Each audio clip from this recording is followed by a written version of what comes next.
తీరడానికి దేవుడు మనందరి జీవితంలో కల్పించిన గొప్ప భాగ్య తరగతిని బట్టి దేవునికి స్తోత్రం.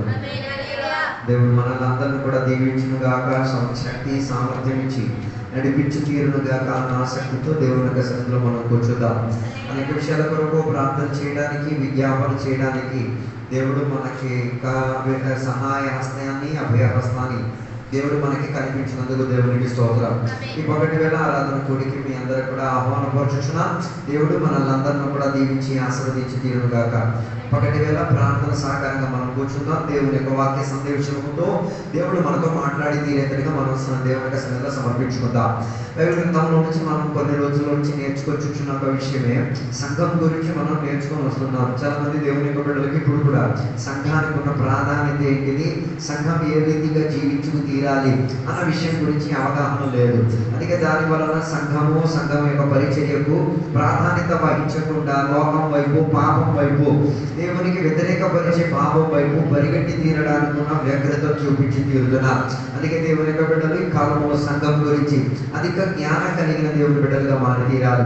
అందుకే పూర్ణ రోజుల్లో నిన్న సంఘం యొక్క ఐక్యత గురించి, సంఘము ఒకరొకరికి కలిసి ఉండి తీరాలి, సంఘ బిడ్డలు క్రీస్తు తలతో ఎప్పుడు అంటు కలిగి ఉండి తీరాలి, క్రీస్తు శరీరముతో అంటు కలిగి ఉండి తీరాలి, యేసయ్య మనలో జీవిస్తున్నారు అన్న ఆ పరిజ్ఞానముతో మనం జీవించి తీరడానికి ప్రయత్నం చేసుకుని తీరాలి. ఈ పక్కటి వేళ వాక్యాంశాన్ని మనం ధ్యానించుకు తీరడానికి ఎఫెసీ పత్రిక 2వ అధ్యాయం దాని 19 నుంచి 22వ వచనాల వరకు మనం కాసేపు ధ్యానించి తీరుతాం. ఎఫెసీ పత్రిక 2వ అధ్యాయం దాని 19 నుంచి 22వ వచనం వరకు.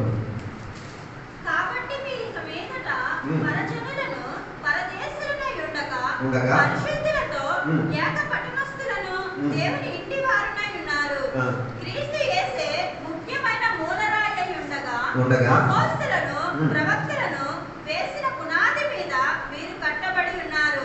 ప్రతి కట్టడములను ఆయనలో చక్కగా అమర్చబడి ప్రభువునందు పరిశుద్ధమైన దేవాలయమగుటకు వృద్ధి పొందుచున్నది. చాలు అక్కడ చదివిన తర్వాత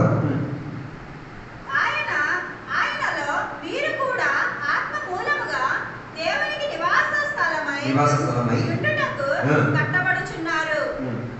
అక్కడ రాయబడిన వాక్య భాగంలో సంఘానికి ఇచ్చుచున్న ఒక పేరు అక్కడ మనకి పరిశుద్ధ సంఘం, పరిశుద్ధ ఆలయం, లేకపోతే పరిశుద్ధత నివాసించుచున్న చోటు అని చెప్పబడుతుంది. దాని తర్వాత అక్కడ చెప్పిన ఒక మాట చూడితే దేవుని యొక్క సాన్నిధ్యత కలిగి ఉన్న చోటు. అందుకే సంఘానికి దేవుని ఆలయముగా చెప్పేటప్పుడు పరిశుద్ధాత్మకు ఉన్న ఆలయముగా కూడా ఏం చేయొచ్చు, మనం చెప్పుకు తీరొచ్చు. అందుకే అక్కడ రాయబడిన ఒకప్పుడు మనం పరజనులమి, పరదేశులై ఉండేవాళ్ళం, కానీ ఇప్పుడు మనం ఆయన జనులై పరిశుద్ధులుగా మార్చి దేవుడు మనల్ని పరిశుద్ధ సంఘములో ఏం చేసి తీరారు, చేరనింపజేసి ఎదగనింపించేశారు. అందుకే దేవుని యొక్క సంఘం పరిశుద్ధతకు ఆధారమై తీరాలి. పరిశుద్ధులుగా జీవించిన వారు మాత్రమే దేవుని యొక్క సంఘం అని పిలువబడేది. పరిశుద్ధత లేక, ఆత్మీయత లేక ఉన్న వారిని మనం ఏం చేయలేము, సంఘముగా మనం బోధించగలి, ఆలయంగా మనం బోధించి తీరవాలి. అందుకే దేవుని యొక్క ఆలయం అని చెప్పేది మనుషులకే దేవుని యొక్క ఆలయం అని చెప్పేది, లేకపోతే ఒక ఇల్లుని దేవుని యొక్క ఆలయంగా మనం ఏం చేయలేము, చెప్పి తీరలేము. ఎందుకు ఒక ఇల్లుని దేవుని యొక్క ఆలయంగా చెప్పి తీరలేము? కారణం ఏంటంటే దానిని నీవేం చేయలేవు, పరిశుద్ధపరచలేవు. ఇప్పుడు కూడా చాలా మందికి నువ్వు ఎన్ని చీపురుతో తుడిచినా, నువ్వు ఎన్ని నీళ్ళేసి కడిగినా, నువ్వు ఎన్ని సబ్బు పోసుకొని దానిని శుభ్రం చేసుకున్నా ఆ పరివేశం ఏం కాదు, పరిశుద్ధతకు ఆధారమై తీరదు. కారణం ఏంటిది, మాలిన్యం ఉన్నది కాబట్టి. అలాగే తీరితే ఒక ఇల్లు కాదు పరిశుద్ధత చెందిన మందిరంగా మారాల్సింది, మనం పరిశుద్ధత చెందిన మందిరంగా మారి తీరాలి. మన లోపల దేవుని యొక్క పరిశుద్ధాత్మ ఏమై తీరాలి, నివాసము కలిగి ఉండేటట్టుగా ఉండి తీరాలి. అందుకే దేవుని యొక్క బిడ్డలు దేవుని యొక్క సంఘములో సభ్యులై ఉండి తీరడానికి, పరిశుద్ధులుగా జీవించి తీరడానికి ప్రయత్నం చేస్తూ తీరాలి. దేవుని యొక్క ఆలయానికి ఎప్పుడు దేవుని యొక్క స్వభావం చెందిన దేవుని ప్రజల నుండి తీరాలి. అందుకే అక్కడ దాన్ని 19వ వచనం చెప్తున్న మాట,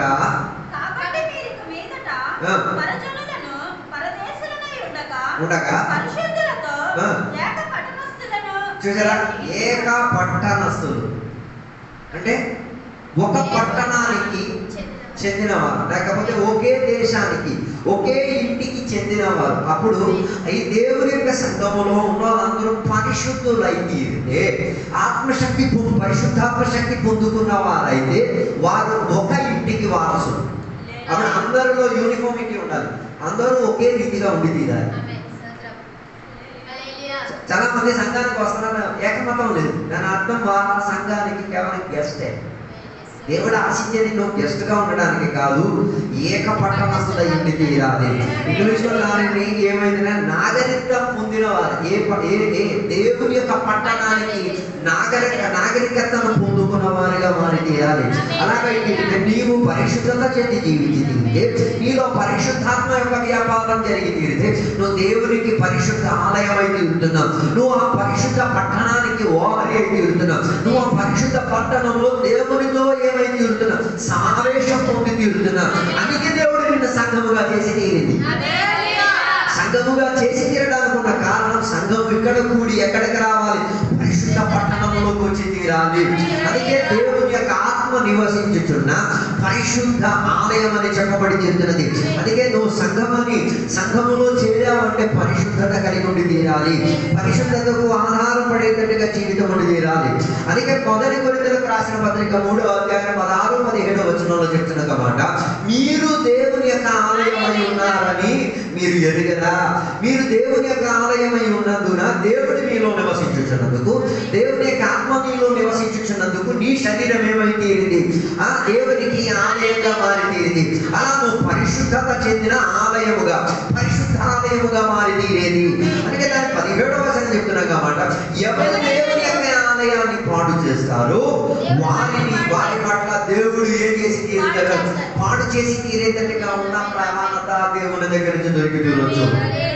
అందుకే చెప్తున్నమాట, దేవుని యొక్క ఆలయం పరిశుద్ధత చెందినది. ఆ పరిశుద్ధతకు ఆధారం చెందినట్టుగా దేవుడు మనల్ని ఏం చేశారు, మార్పించుకుని నీలో దేవుడి యొక్క ఆత్మ నివసించింది.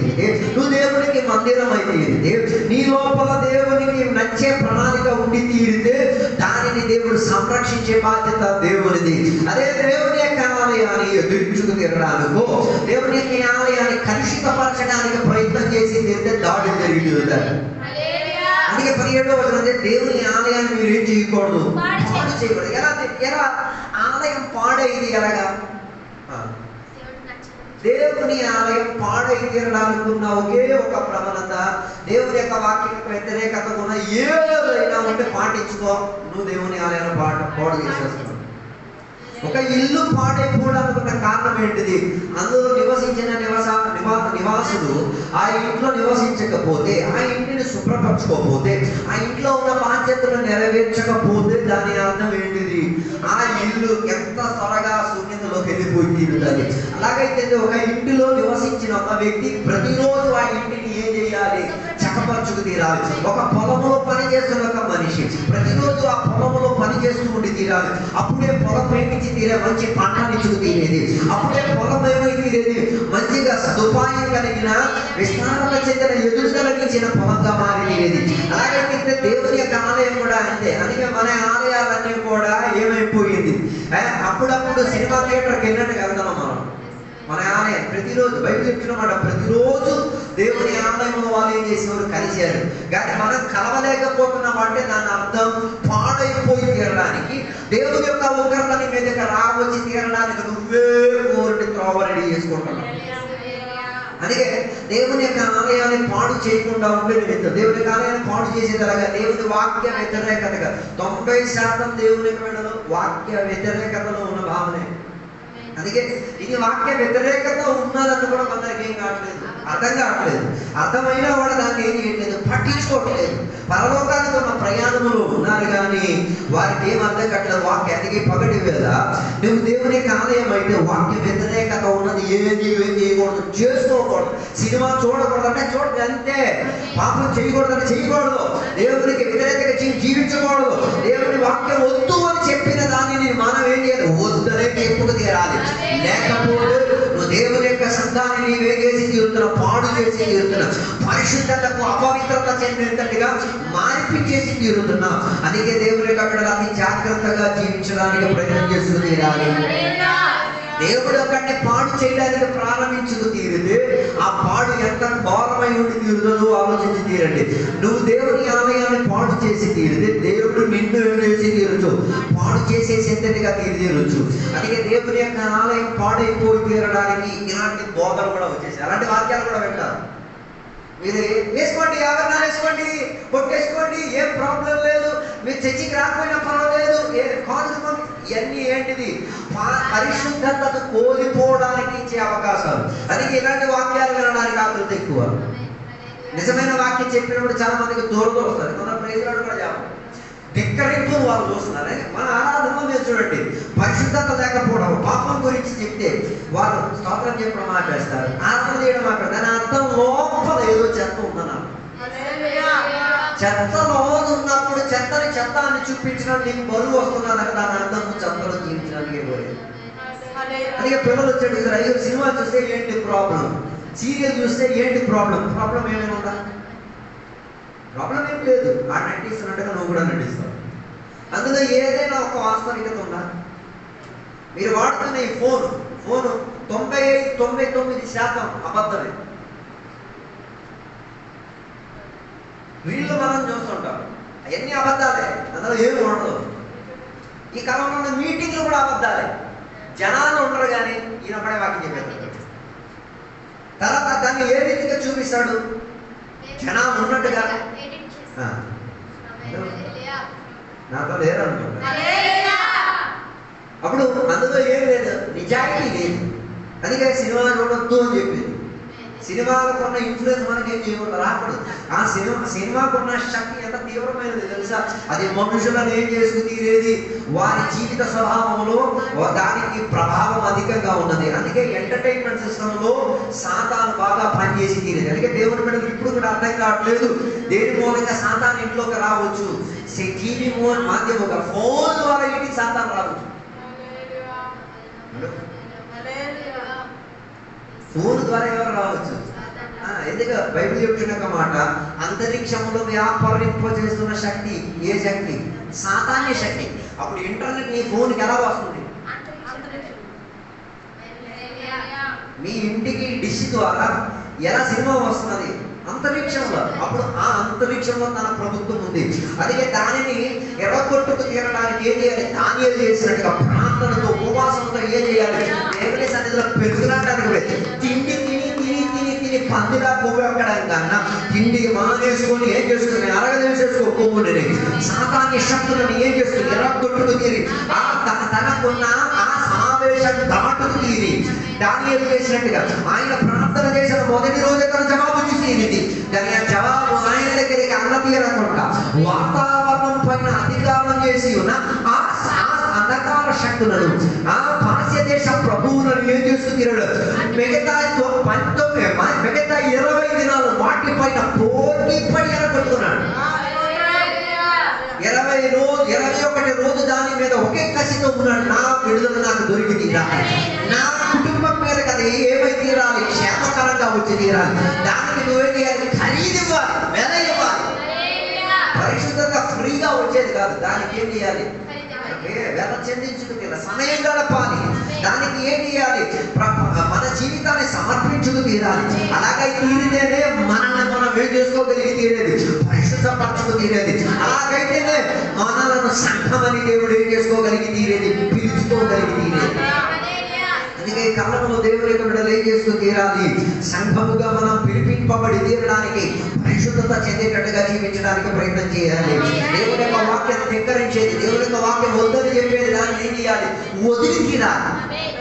అదే ఉపవాస ప్రార్థనలు పెట్టుకునేది. ఎందుకు? మనం అనుకున్న తిండి తినడానికి లేక కదా, గోల్డ్ తిండి ఉన్నాయి, తినడానికి మన డబ్బులు ఉన్నాయి. కానీ మన కుటుంబాల పైన, మన ఆరాధన పైన, మన ఆత్మీయత పైన, మన చూపు పైన, మన నడవడిక పైన, మన ఉద్యోగం పైన, మనం జీవించిన వాతావరణం పైన వ్యాపారించిన ఎవరున్నారు? అంధకార శక్తులు ఉన్నారు. ఆ శక్తులను ఏం చేసుకు తీరాలి? ఎర్రగొట్టుకు తీరాలి. దానికి మనం ఏం చేయాలి? దానియేలులా లెగాలి, దానియేలులాగా ప్రయాసపడి తీరాలి.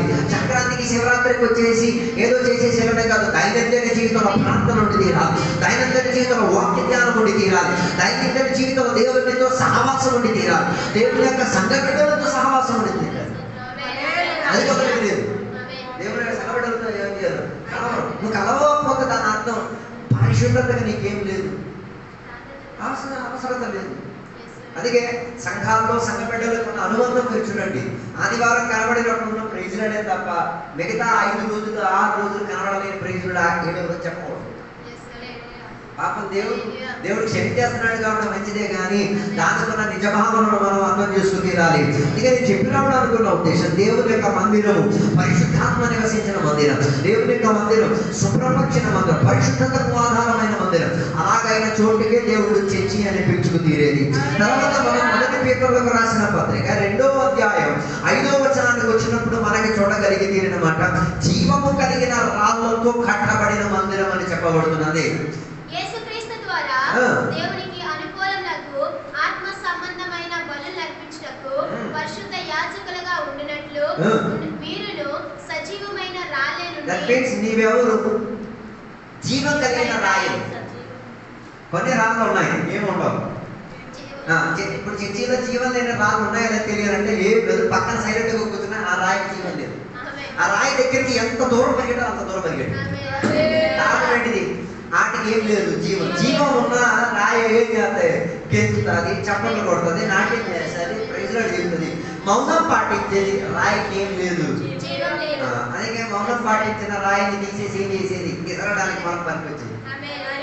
సైలెంట్గా ఉన్న రాయి ఎసరడానికి పనికొచ్చేది, ఇంక దేనికి పనికిరాదు. అది ఎక్కడ చెప్పిన మాట, మీరు జీవము కలిగిన రాయి అవుతున్నారు. దాని అర్థం సంఘంలో ఉన్న ప్రతి విశ్వాసి జీవం కల్పించిన రాయి తీరాలి, జీవం ప్రసాదించే రాయి తీరాలి. ఆ జీవం కలిగిన రాయి ఏమై తీరుతున్నది?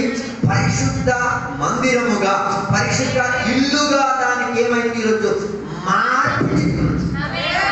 దాని అర్థం జీవం కలిగిన రాయ, జీవం కలిగిన రాయ కలిసి, జీవం కలిగిన రాయ, జీవం కలిగిన రాయ కలిసి గోడ ఎందుకు తీరుతుంది? జీవం కలిగిన రాయ కలిపేసి ఒక ఆత్మిక ఇల్లును ఏం చేసుకుని తీరొచ్చు? కట్టి తీరొచ్చు. అక్కడ ఆత్మిక యాగాలు జరిగి తీరొచ్చు, అక్కడ ఆత్మిక అర్పణలు జరిగి తీరొచ్చు, అక్కడ ఆత్మికంగా ఉన్నవన్నీ ఏమై తీరదు? సువాసనగా యేసయ్య చేతికి అంగీకరింపబడి తీరదు. అలా దేవునికి నచ్చినట్ల దేవునికి సువాసన కల్పించి తీరేటట్టుగా ఉన్న ఒక్క ఆరాధనగా ఏమై తీరొచ్చు? మారి తీరొచ్చు. అందుకే కొందరు ఆరాధనకి ఏముండదు? జీవం ఉండదు, లైఫ్ ఉండదు. లైఫ్లెస్ ఆరాధన, లైఫ్లెస్ ప్రార్థన, ఏం లేదు, వాటికి ఏం లేదు, జీవం లేదు. కానీ దేవుని యొక్క సంఘమునికి ఏముంది? జీవం ఉంది. అది జీవం కలిగిన రాయ. వాటితో కూడదే అవతల మనిషికి జీవం వచ్చి తీరుతుంది. అదే కదా దానియేలు గ్రంథంలో ఒక మాట రాయబడింది, అదృశ్యముగా ఉన్న ఒక రాయ ఏమై తీరింది? ఒక విస్తారత కలిగిన ఒక బొమ్మని చేసి తీరింది, ఎడగొట్టుకోగలిగి తీరింది. అలాగే తీరింది. నువ్వు దేవుని యొక్క సంఘముగా పిలవబడి తీరితే నువ్వు జీవం కలిగిన రాయి అయి తీరితే, అదృశ్యముగా నేను విసరబడి తీరితే అది కొన్నింటిని ఏం చేస్తారు? ఎరగొట్టుకు తీరగలుగుతుంది, కొన్నింటిని కట్టుకోగలిగి తీరుతుంది, కొన్నింటిని మందిరంగా మార్చుకోగలిగి తీరుతారు. అలాగైతే తీరితే నువ్వు జీవం కలిగిన రాయి ఈ లోపల నుంచి వచ్చిన జీవం ఇతరులకు జీవం ఇచ్చి తీరాలి. ఈ లోపల నుంచి వచ్చిన జీవం ఇతరులకు ఏమైనా ఆరోగ్యాన్ని ఇచ్చేటట్టు తీరాలి. నీలో వచ్చిన జీవం ఇతరులకు బలపరిచేటట్టు తీరాలి. నీలోకి వచ్చిన జీవం ఇతరులను ఏం ప్రోత్సహించేటట్టు తీరాలి. హల్లెలూయా. అలాగే తిరిగితే మనం జీవము కలిగిన రాయిగా దేవునికి మందిరంగా కట్టబడి తిరుగుతున్నాం. అలాగైతే మనం జీవము కలిగిన, అందుకే విగ్రహారాధన మనం చేయట్లేదు. క్రైస్తవులు విగ్రహారాధన హిందువులు చేస్తున్నారనేది నాకు విషయం కాదు. నాకు విషయం క్రైస్తవుల పట్ల ఉన్న విషయం. క్రైస్తవులు విగ్రహారాధన చేయలేకపోవడానికి నాకు కారణం ఏంటో తెలుసా? క్రైస్తవులు విగ్రహారాధన చేయలేదు. కారణం ఏంటి? మేము సజీవం కలిగిన యాగము కాబట్టి, మాలో దేవుడు నివసించుచున్నాడు కాబట్టి, ఇంకొకటి ఏదో కట్టుకొని మేమేం చేయక్కర్లేదు. దేవునికి నేను సేవించక తీరక్కర్లేదు. నేనే దేవునికి ఆలయం ఉన్నా, నేనే దేవునికి జీవం కలిగిన రాయి. నన్ను దేవుడు ఉపయోగించింది, కావాల్సిన కట్టుబాటును కట్టొచ్చు. నన్ను దేవుడు ఉపయోగించి నిరగొట్టాల్సిన దాన్ని నిరగొట్టు. బాప్తిసించిన యోహాను చెప్పిన మాట, మీరు కానీ దేవునికి స్తుతించకపోతే వీధిలో ఉన్న రాజు నుంచి లెగిచి ఏం చేస్తాయి? దేవునికి స్తోత్రం చెప్పి కలిగి తీరుతాయి. దాని అర్థం రాజు లెగిచి స్తోత్రం చేస్తున్నారు. స్తోత్రం చేస్తున్నారంటే నీకు బుద్ధి రావాలి, నీకు మరో మనసు రావాలి. కానీ అలా ప్రజలకి ఏం లేదు, మాట మనసు లేదు. అందుకే యేసయ్య చెప్పిన మాట, మీరు దేవునికి స్తుతించకపోతే పాలు తాగుతున్న శిష్యులు ఏం చేస్తారు? ఎవరైతే ఇప్పుడు కూడా మారు మనసు రావట్లేదు. చర్చిలో పసిపిల్లలు చప్పట్లు కొడుతారు, నువ్వు అట్లా కూడా నీ మారు మనసు రావాలి. నీ జీవం కలిగిన రాయి తీరాలి, నీ లోపల పశ్చాత్తాపం రావాలి. పసిపిల్లలు చేయగలిగిన నువ్వు చేయవా? అప్పుడప్పుడు పిల్లలు ఇంటి దగ్గర ఖాళీగా కూర్చున్నప్పుడు ప్రార్థన చేస్తారు, ఆడుతారు, బైబిల్ చదువుతారు, ఎన్నెన్నో పనులు చేస్తారు. అది చూసినప్పుడైతే మనకేం రావాలి? రాలేదంటే దాని అర్థం మనం సజీవం కలిగిన రాయ కాలేదని. అందుకే దేవుని యొక్క బిడ్డలు అందరూ మనం ఏమై ఉన్నాం? సజీవం కలిగిన రాయగా మారి ఉన్నాం. అదే మొదటి పేతురు 2వ అధ్యాయం 6వ వచనం చదివినప్పుడు ఇదిగో నేను ముఖ్యములు ఏర్పరచబడినదియు అమూల్యమునకు మూల రాతిని సీయోనులో స్థాపించుచున్నాను. ఆయన ఎంత విశ్వాసం ఉంచువాడు ఏ మాత్రమును సిగ్గుపడడు. మనం జీవం కలిగిన రాయి అయినప్పుడు యేసయ్య ఏమై ఉన్నాడు? మూల కలిగిన మూలరాయి. మూలరాయి అని చెప్తే రెండు మూలను ఏం చేసుకునేది? అతికిచ్చేది. జీవం కలిగిన రాళ్ళు మూలగా మారలేదు. జీవం కలిగిన రాళ్ళను మూలలో ఏం చేయలేదు. కానీ ఒక గ్యాప్ వస్తుంది. మీరు ఎలా కట్టుకున్నా జీవం ఏమొస్తుంది? గ్యాప్ వస్తుంది. ఆ గ్యాప్ రాకుండా ఉండి తీరడానికి ఎవరు దిగి రావాలి? యేసయ్య మూలరాయిగా యేసయ్య దిగి వచ్చి తీరాలి. అలాగైతే యేసయ్య మూలరాయిగా మారి తీరారు కాబట్టి మనలో కుల భేదాలు ఉన్నాయి, మత భేదాలు ఉన్నాయి, అనేక భేదాలు ఉన్నాయి. ఆ భేదాలన్నీ ఏమై తీరేది? లయమై తీరే, కలిసిపోయి తీరే, పాపన తీరే. నువ్వు ఇప్పుడు కూడా కులపిచ్చి, మతపిచ్చి, ముఖపిచ్చి అన్ని అలాంటి పట్టుకొని కూర్చున్నాడు. దాని అర్థం నీ కట్టుదలలో క్రీస్తు కాదు మూలరాయి. కులాన్ని మూలరాయిగా నువ్వేం చేసావు? పెట్టేసుకున్నావు. క్రీస్తు ఎప్పుడూ ఎదిపోయాడు. అందుకే ఎక్కడ చెప్పిన ఒక మాట, ఏ సజీవం కలిగిన మీరు రాయి అయినప్పుడు యేసుక్రీస్తు వారు ఏమై ఉన్నారు? మూలరాయిగా మారి ఉన్నారు. అది ఇక్కడ ఎవరు ఆయన యందు విశ్వసిస్తారో, ఎవరు ఆయన ఆశ్రయించుతారో, ఎవరు ఆయన యందు కనిపెట్టుకుని ఉండి తీరుతారో వారు ఏం అవ్వలేరు, ఏ మాత్రం డిసప్పాయింట్మెంట్ లోకి వెళ్ళలేరు. వారి ఎక్స్పెక్టేషన్స్ అన్నింటినీ దేవుడు ఏం చేయగలిగింది? తీర్చగలిగింది. కాబట్టి మూలరాయి నుంచి వ్యాపారించిన శక్తి మొత్తం సజీవం చెందిన రాళ్ళకి ఏమిచ్చింది? మరింత సంబంధించింది, మరి జీవాన్ని తీరగలిగేది.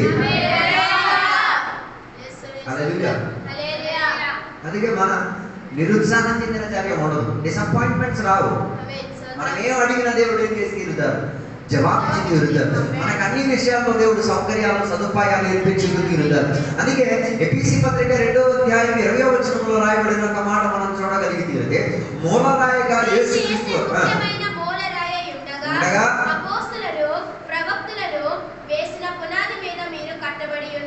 దేని మీద కట్టారు?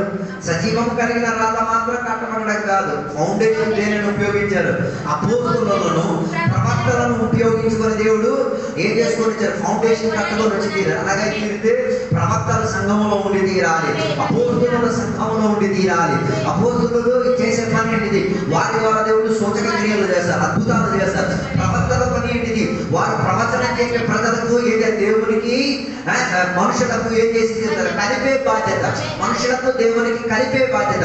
అలాగే తీరితే వాటి ద్వారా కట్టబడి ఉన్న ఇల్లు, ఆ సచ్చి, ఆ మందిరం ఏమై తీరొచ్చు? పరిశుద్ధపరిచే విధానంగా ఉండి తీరొచ్చు. కానీ అర్థం క్రీస్తు మూలరాయి మాత్రం ఉంటే సరిపోదు. క్రీస్తుతో ఉన్న అనిచారులతో నీకేముండి తీరాలి? సంబంధం ఉండి తీరాలి. అందరూ సంఘ కాపాడితే ఎప్పుడు సంబంధం పెట్టిన అవసరం వచ్చినప్పుడు మాత్రం సంఘ కాపాడితో సంబంధం, తర్వాత వారికి ఏమి ఉండదు, సంబంధం ఉండదు. దానివల్ల నీకే నష్టం, ఏం కాదు. ఆయన కట్టుకోవాల్సిన ఆయన కడతాడు, నువ్వు కట్టుకోలేదు, నువ్వేం చేసేది? నాశనం పరుచుకోలేదు. అందుకే నేను చెప్పి రావడం అనుకున్నాను దేశం. యేసయ్య మూలరాయిగా మారి తీరాలి. యేసయ్యకు జీవితం. అందుకే బైబిల్ చెప్తున్నమాట, అన్ని చోట్ల ఆయనకి ఏమి చేయగలరు? చోటించగలరు. అందుకే బైబిల్ వచ్చానమాట, 2-3 నా నామమున ఎక్కడ కూడినా, అది ఫోన్లో కూడినా, వారి మధ్యలో దేవుడు ఏం చేసుకోగలిగి తీరుతాడు? నిలబడగలిగి తీరుతాడు. అందుకే ఆలోచించాడు, మీ ఫోన్ సంభాషణలో మూలరాయి ఉన్నాడా? నీ ఆత్మీక చర్యలో కాకుండా శారీరక చర్యలన్నింటిలో యేసయ్య మూలరాయిగా ఉన్నాడా లేదా ఏసారి పరిశీలించండి. ఒకవేళ లేకపోతే నువ్వు దేవునికి మందిరం కాదు. చాలా మంది దేవునికి మందిరం అని చెప్తున్నారు, కానీ అన్ని విషయంలో ఏం లేదు, దేవునికి చోటు లేదు. దేవుడు తన వారికి మూలరాయి. నీకు వైవాహిక జీవితంలో యేసయ్య మూలరాయిగా మారాలి. నీ కుటుంబ జీవితంలో యేసయ్య మూలరాయిగా మారాలి. నీ ఆస్తి విషయంలో యేసయ్య మూలరాయిగా మారాలి. నీ పిల్లల విషయంలో యేసయ్య మూలరాయిగా మారాలి. నీ జీవితంలో ఏ విషయం ఉన్నా, మంచైనా ఏ విషయమైనా వాటిలో యేసయ్యను ఏం చేయగలిగితే మూలరాయి. అదే కదా యేసయ్యకి శిష్యుడిగా ఉన్న నికోదేము చేసిన మాట. తన జీవితంలో యేసయ్య మూలరాయిగా ఉండగా ధర్మశాస్త్రం మూలరాయిగా ఉండేది. ఆయనకున్న పదవి, యోగ్యత, అర్హత అన్ని మూలరాయిగా ఉండేది. కానీ ఒక రాత్రి వేళ తనకున్న ఒక జ్ఞానోదయం వచ్చింది. యేసయ్య దగ్గరికి వెళ్ళి నేనేం చేసుకుంటా, నా మూలరాయిని కాస్త పరిశోధనలోకి తీసుకెళ్ళిందా. అందుకే యేసయ్య దగ్గరికి వచ్చి అర్ధరాత్రి వేళ వచ్చి యేసయ్యతో మాట్లాడడానికి ఏం చేసుకున్నాడు, సమయాన్ని ఏర్పరచుకున్నాడు. సమయాన్ని ఏర్పరచుకుని ఏకాంతతో యేసయ్యతో సంభాషించి మాట్లాడుకుని తన లోపల ఏం చేసుకున్నాడు, మూలరాయి క్రీస్తుని తెచ్చుకు తీరాడు. అందుకే యేసయ్య ఆయనకి మరలా జన్మించుకు తీరాలి, కొత్తగా జన్మించుకు తీరాలా అన్న విషయాలన్నీ చెప్పేటప్పుడు ఆయన జన్మ గురించి ఆయనకి ఏం కాలేదు, అర్థం కాలేదు. కానీ తర్వాత ఆయనకి అర్థమైతే నాకేం కావాలి, మూలరాయితో కలిసి ఉన్న ఒక జన్మం కావాలి. అందుకే ఆయన యేసయ్యతో ఆ రాత్రి నిబంధన చేసుకొని ఏం చేసుకుని కొత్తగా జన్మించుకొని వెళ్ళి తీరగలిగాడు. అలా కొత్తగా జన్మించి యథార్థగా జన్మించిన వాడు యేసయ్య మరణకాల కాల తరగతిలో ఆయన దేవునికి పనికొచ్చిన పాత్రగా మారిపోయాడు. అందరికి ఇప్పుడు కూడా తెలియదు ఎందుకు దేవుడు నిన్ను జీవం కలిగిన రాయిగా మార్చింది. జీవం కలిగిన రాయిగా మార్చింది దేనికి అంటే కొన్ని చర్యలో యేసయ్యకు పనికి రావాలి. కొన్ని చర్యలో యేసయ్యను విడిపించుకోగలిగిన నువ్వే లెక్కాలి. శిష్యులు 3 మంది ఉన్నారు, దాని వాళ్ళు ఏం చేతకాన్ని అయిపోయారు. ఈయన చేత అయినోడు అయ్యారు. ఎవరు? నికోదేము లగడం, యోసేపును బలపరచడం, ఆ అరవత్యాలో ఉన్న యోసేపు ఇరువురు కలిసి చనిపోయిన యేసయ్య సమాధిని ఏం చేసుకుని తీరారు. అధికారానికి వ్యతిరేకంగా ఉన్న చట్టాలను వీరేం చేస్తున్నారు, మా చట్టం దేవుని యొక్క వాక్యము, మా పునాది యేసుక్రీస్తు పైన కట్టబడి ఉన్నది. మా పునాది యేసయ్య చెప్పిన అపోస్తలుడు, యేసయ్య చెప్పిన ప్రాంతం మీద కట్టబడిన అలాగే తీరితే మాకు ప్రభుత్వం వ్యతిరేకంగా ఉన్న పర్వాలేదు. ఆలోచించండి, యేసయ్య మరణించిన కాల తరగతిలో అందరూ యేసయ్యకి విరోధమే. యేసయ్యని సిలువ వేసేటప్పుడు ఎవరు ఆయన సపక్షులు లేరు. యేసయ్యను వాయిదా వేసేటప్పుడు ఎవరు సపక్షులు లేరు. ఆయన కేసు కూడా అన్ని విపక్షముగా ఉండి చేశారు. కానీ అలాంటి చర్యలు నికోదేము ఆయన సజీవమైన రాయిగా తన స్వభావాన్ని చూపించుకున్నారు. ఈ పగడిగలము దేవుని యొక్క సంఘానికి పాత్రుడిగా ఉండి సజీవత ఉండి సంఘానికి ఏమైతే ఒక వేదన చెందిన చర్య వచ్చినప్పుడు, నీ సంఘ కాపరికి ఒక వేదన చెందిన చర్య వచ్చినప్పుడు, నీ సంఘ బిడ్డలకు వేదన చెందిన చర్య వచ్చినప్పుడు నికోదేముగా వెళ్ళాలి. ఆయనకి సమస్య వస్తే నాకేంటి దాని, నాకేంటి వేదన, నాకు దాంట్లో అలాగైతే నువ్వు దాని నుంచి చర్చి కాదు, నువ్వు మందిరం కాదు, నువ్వు క్రీస్తుతో కాదు అనుచరులై కిరినది నీ మూలరాయి క్రీస్తు కాదు, ఇంకేదో దాన్ని క్రీస్తుగా పెట్టుకుని నేనే చెప్పి రావడానుకున్నాను. జీవం కలిగిన రాయి మాత్రం అయిపోతే సరిపోదు, క్రీస్తు ఏమై తీరాలి, మూలరాయిగా మారి తీరాలి. అందులో కట్టుబాట్లు కలిగి ఉన్నదే ఏమై తీరేది, నిలకడత్వం కలిగి ఉండి తీరేది.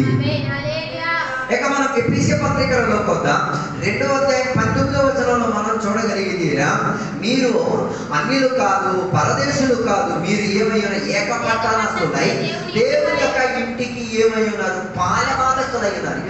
దేవుని యొక్క ఫ్యామిలీ. సంఘాన్ని ఇంకొక పేరు చెప్పేది ఏంటి తెలుసా, కుటుంబం. కొందరికి కుటుంబం ఎప్పుడు గుర్తుకొచ్చేది, మన ఇళ్ళలో కొన్ని పిల్లలు ఉన్నారు, వారికి కుటుంబం ఎప్పుడు గుర్తుకొచ్చేది, పడుకోవడానికి తిండికి మాత్రం వచ్చే కుటుంబం. అలాంటి పిల్లలే, వాటిని మాత్రం వాళ్ళ అమ్మ నాన్న అని పిలుస్తారు. వాళ్ళు ఆ పిల్లల పని ఏంటిది, తినడానికి పడుకోవడానికి మాత్రమే ఇంటికి వస్తారు. మిగతా టైంలో వాళ్ళకి ఏమి ఉండదు, ఇంటితో ఏ సంబంధం. అలాగే విశ్వాసం కూడా తయారయ్యాయి. ఫ్యామిలీ అని చెప్తున్నారు, ఫ్యామిలీతో ఏం లేదు, సమస్య లేదు. ఫ్యామిలీ వేరే ఫ్యామిలీయే, దాని అర్థం నువ్వు కూడా గుర్తుంటే ఆ ఫ్యామిలీలో దూరం వచ్చేది. అందుకే దేశంగా ఒక ఉపమానం చెప్పారు, ఒక ఇంట్లో ఇద్దరు కొడుకులు. అలాగే ప్రతి సంఘాలు 2 కేటగిరీలు ఎప్పుడు ఉంటాయి. ఒకటి పేరుకి నాన్న నాన్న నాన్న అని పిలుచుకునేది, ఇంకొకటి నాన్న నాన్న అని పిలుచుకుని దానికి మనం వాస్తవాన్ని బోధించి. ఓకే, 2 కొడుకులో మొదటి భాగంలో ఇద్దరు కూడా ఏమయ్యారు, నాన్నతో ఏ రీతి కలిగిన అనుభవం ఉండేది కాదు. కానీ తర్వాత ఉన్న చర్యలో వాస్తవికత తనకు అర్థమై తీరింది. నాకు మా నాన్న ఇచ్చే కుటుంబమే నాకు విలువై తీరినది. అలాగైతే సంఘం మనకి కుటుంబముగా మారి తీరాలి. కుటుంబంలో ఏమన్నా అన్నున్నారు, నాన్నున్నారు, సహోదరి సహోదరులు ఉన్నారు. కుటుంబంలో వేదన వచ్చినప్పుడు ఒకరొకరికి ఏమై ఉండి తీరాలి, కలిసి ఉండి తీరాలి. అందుకే కొన్ని కుటుంబాలు మీరు చూడండి, అమ్మ మాత్రం నాన్న లేదు. ఆ కుటుంబం చాలా డిఫికల్ట్ సిచ్యువేషన్ అవుతుంది. నాన్న మాత్రం ఉండి అమ్మ లేని కుటుంబం చాలా వేదన చెందిన జరిగింది. కుటుంబంలో ఎవరు ఉండాలి? అమ్మ, నాన్న, పిల్లలు ఖచ్చితంగా ఉండాలి. మనవాళ్ళు, మనవరాళ్ళు, నా తాతలు, ముత్తాతలు అందరూ అప్పుడు దానిని ఏం చేసేది కుటుంబంగా బోధించేది. కుటుంబంలో సంఘములో నువ్వు కుటుంబం అని చెప్తే నీకు సంఘములో మనవరులు ఉండాలి, మనవడులు ఉండాలి, సహోదరి ఉండాలి, సహోదరులు ఉండాలి, పిల్లలు ఉండాలి. వాళ్ళకి ఇదేమో ఉండదు. ఆర్ఫన్స్, అనాథ, అయ్యా అమ్మ ఉండదు కొందరికి. దానికి తగ్గట్టు కూడా పాటలు కూడా ఉన్నాయి. ఎవరు లేక ఒంటరి అందరికీ దూరమై నువ్వే చేసుకున్నావు, మేమేం చేసుకోలేదు. అందుకే ఎఫెసీ పత్రిక చెప్తున్న మన దేవుని యొక్క ఇంటిలో మీరేమై ఉన్నారు, పాలివారి అంటే దానికి ఫ్యామిలీ అని మనం చెప్పుకోవచ్చు. ఈ పక్కనే కదా తెలుసు, నిజంగా నువ్వు సంఘానికి ఫ్యామిలీ అయినా అదే చెప్పమని చెప్పలేదు. ఫ్యామిలీ అయితే మన ఫ్యామిలీ ఏంటి, అలాగా ఏదైనా ప్రోగ్రామ్ వస్తే ఫ్యామిలీ, ఆదివారం వస్తే ఫ్యామిలీ, తర్వాత ఏం కాదు ఫ్యామిలీనే వచ్చినాయి. మంచి యొక్క కుటుంబం ఎప్పుడు కట్టుబాటు కలిగి తీరేది ఆ కుటుంబంలో ఉన్న సభ్యులు ఐక్యత చెంది తీరినప్పుడు, ఆ కుటుంబంలో ఉన్న సభ్యులు ఒకరొకరికి కలిసి. నాకు ఇప్పుడు కూడా అర్థం కాలేదు, ఒకనాటి కాలంలో ఎలాగా ఉమ్మడి కుటుంబం అంటే ఒకే కుటుంబంలో అందరూ ఏం చేసుకునేది. ఇప్పుడు అందరూ ఏం ఫాలో అవ్వడం, ఎవడి ఇష్టానుసారంగా ఉన్న ఫ్యామిలీగా మార్చున్నారు. దాని అర్థం ఏంటో తెలుసా, కలిసి ఉన్న కుటుంబంలోకి వచ్చి తీరితే కొన్నింటిని అడ్జస్ట్ అయిపోవాలి, చదువుకోవాలి. అదే విడిగా వచ్చేస్తే చాలాకి నచ్చినట్టుగా. నా ఫ్రెండ్ ఒకడు పెళ్లి చేసుకున్నాడు. ఆ ఫ్రెండ్ పెళ్లి చేసుకునేటప్పుడు అలా కలిసి ఉన్న కుటుంబం. పెళ్లి చేసుకున్నారా, ఈ పెళ్లి చేసుకుని తెచ్చిన కుమార్తెకి జీన్స్ వేయడానికి ఇష్టం, కానీ ఆ ఇంట్లో వాళ్ళకి ఎలా లేదు, జీన్స్ వేయడానికి వాళ్ళేం లేవు. బయట వేసుకో, ఇంట్లో అప్లై చేయదు. వేసుకోవడానికి పద్ధతులు ఇంట్లో నువ్వు పద్ధతులు ఉండాలి. దానికి మేము ఆ ఇంట్లో ఎన్ని గొడవలు పెట్టేసి ఆ ఇంట్లో నుంచి ఏం చేశారు, ఆ లాయర్ని బయటికి రప్పించేసుకొని ఏం చేసింది, బయట వచ్చి ఉండడానికి నివసించడానికి. దాని అంతా ఆ కుటుంబంలో నుంచి ఏమైతే వేరైపోతారు. కానీ బైబిల్ చెప్తున్నమాట, దేవుని యొక్క ఇంట్లో సౌభాగ్యులై ఉండి తీరితే మళ్ళీ మీరేం కాకూడదు, పరజనులు కాకూడదు, అన్యులు కాకూడదు, పరదేశులు కాకూడదు. కొందరు సంఘంలో ఉండి కూడా పరదేశంగా జీవిస్తున్నారు, అన్యులుగా జీవిస్తున్నారు. ఏదైనా అవసరం వచ్చిందనుకో ఆ అన్యుడు ఫ్యామిలీ వచ్చేస్తుంది, నటించేస్తారు.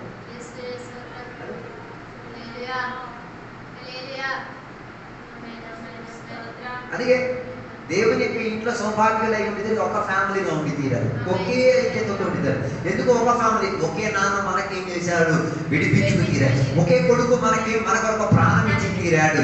ఒకే తల్లిగా పరిశుద్ధాత్మ దేవుడు మనల్ని ఏం చేసి చేర్చుకుని తీరేది. అలాగైతే అలాంటి ఒక కుటుంబంలో సంఘముగా పిలవబడిన వాళ్ళు మనం ఏమై ఉండి తీరాలి, అన్యులుగా పరదేశులుగా ఉండి తీరకూడదు. అన్యులు పరదేశులు కొన్న ప్రత్యేకత ఏంటో తెలుసా, వారికి నివాసం ఉండదు. ఈరోజు ఎక్కడ ఉంటారు, రేపు ఇంకొక ఉంటారు. ఈరోజు ఈ పని చేస్తారు, రేపు ఇంకొక పని చేస్తారు. ఈరోజు ఎలా ఉండి అలా మాయమైపోతారు. అలా కాదు, కుటుంబం అయితే ఒకే చోట్ల ఉండి తీరాలి. అందుకే ప్రత్యక్ష గుడారాన్ని దేవుడు ఖండించి ఉంచినప్పుడు వారికి ప్రత్యేకంగా దేవుడు చెప్పిన ఒక మాట, ప్రత్యక్ష గుడారం యొక్క చుట్టుపక్కలే నీవేమే తీరాలి, నివాసం చేసుకు తీరడానికి ప్రయత్నం చేసుకు తీరాలి. దాని అర్థం దేవుడు నీకు ఏర్పరిచిన సంఘం ఫ్యామిలీ ఎప్పుడైతే ఎప్పుడు నువ్వు ఆ సంఘానికి దగ్గరగా క్లోజ్ గా ఉండి సంఘములో ఉన్న ప్రతి పనిలో అనుచారం అయినప్పుడే ఫ్యామిలీ అయి మారిలేదు. అందుకే కొన్ని కుటుంబాలు మీరు చూడండి, నాన్న మాత్రం ప్రయాసపడతారు, అమ్మే మంది, నాన్న మాత్రం ప్రయాస, పిల్లలే మంది. దాని ఫ్యామిలీ అన్నారు. ఈ కొన్ని వైవాహిక జీవితాల్లో పిల్లల జీవితం బాగుపడలేకపోవడానికి కారణం ఏంటంటే, కట్టుబాటు కలిగిన ఫ్యామిలీ మెంబర్స్ ఏం చేయలేదు, సరైన కట్టుబాటు లేదు. కుటుంబ విలువను నేర్పించి తీరితే నీ పిల్లలు నీ దగ్గరే ఉంటారు. కుటుంబ విలువ నేర్పించలేకపోతే నీ పిల్లలు నీ దగ్గర ఉంటారు. మా అమ్మమ్మ ఎప్పుడూ చెప్పిన ఒక మాట, 6 అయితే ఇంట్లో ఉండాలి, 6 నుంచి ఇంట్లో నుంచి ఎవరు నేను లేదు, బయటకు వెళ్ళాలి. ఏ పాస్టర్ వచ్చినా ఏ విశ్వాసం వచ్చినా 6 లోపలికి రావాలి, లేకపోతే చేయకూడదు. రాకూడదు. ఎందుకు ఆ పట్టింపు? కారణం ఏంటంటే దానికి ఒక కట్టుబాటు.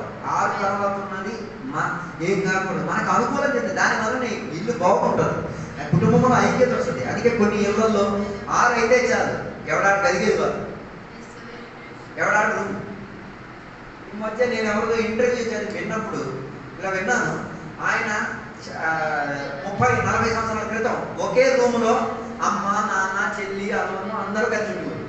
అప్పుడు అమ్మకి జ్వరం వస్తే పిల్లలు చూసుకునేవారు, నా పిల్లలకి జ్వరం వస్తే అమ్మ చూసుకునేవారు. ఒకరికి ఏం వచ్చినా చూసుకునేవారు. ఒకే టీవీలో అందరూ ఏం చేసుకుంటారు, ఒకే కాడకి అందరూ కూర్చొని తిరిగేవారు.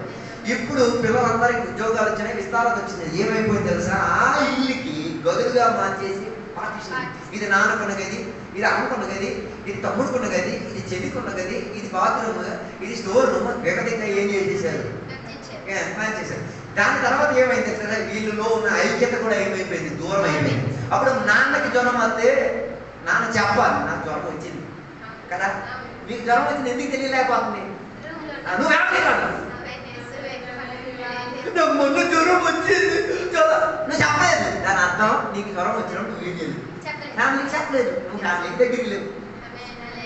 నాకు 4 రోజులు బాధ వచ్చింది, ఎందుకు వచ్చింది, ఫ్యామిలీలో లేవు. ఈ దూరత రావడం వలన ఏమైతే రోగాలు తెలుసుకోలేకపోవడం. అందుకే నాన్నకి జ్వరం వస్తే తగ్గితేనే ఎవరికి తెలిసింది, నాన్నకి ఏదో రోగం ఉంది. దాని అర్థం ఏంటి, ఆ కుటుంబంలో ఏమొచ్చింది, దూరత వచ్చేసింది. ఈ కాలంలో సంఘ బిడ్డల్లో కూడా ఇదే వచ్చి తీరింది. ఈ దూరత వచ్చింది కాబట్టి అవసరానికి ఎవరిలాగా, పరదేశంలాగా, అన్యులలాగా వాడుకునే తత్వంలోకి దిగిపోయింది.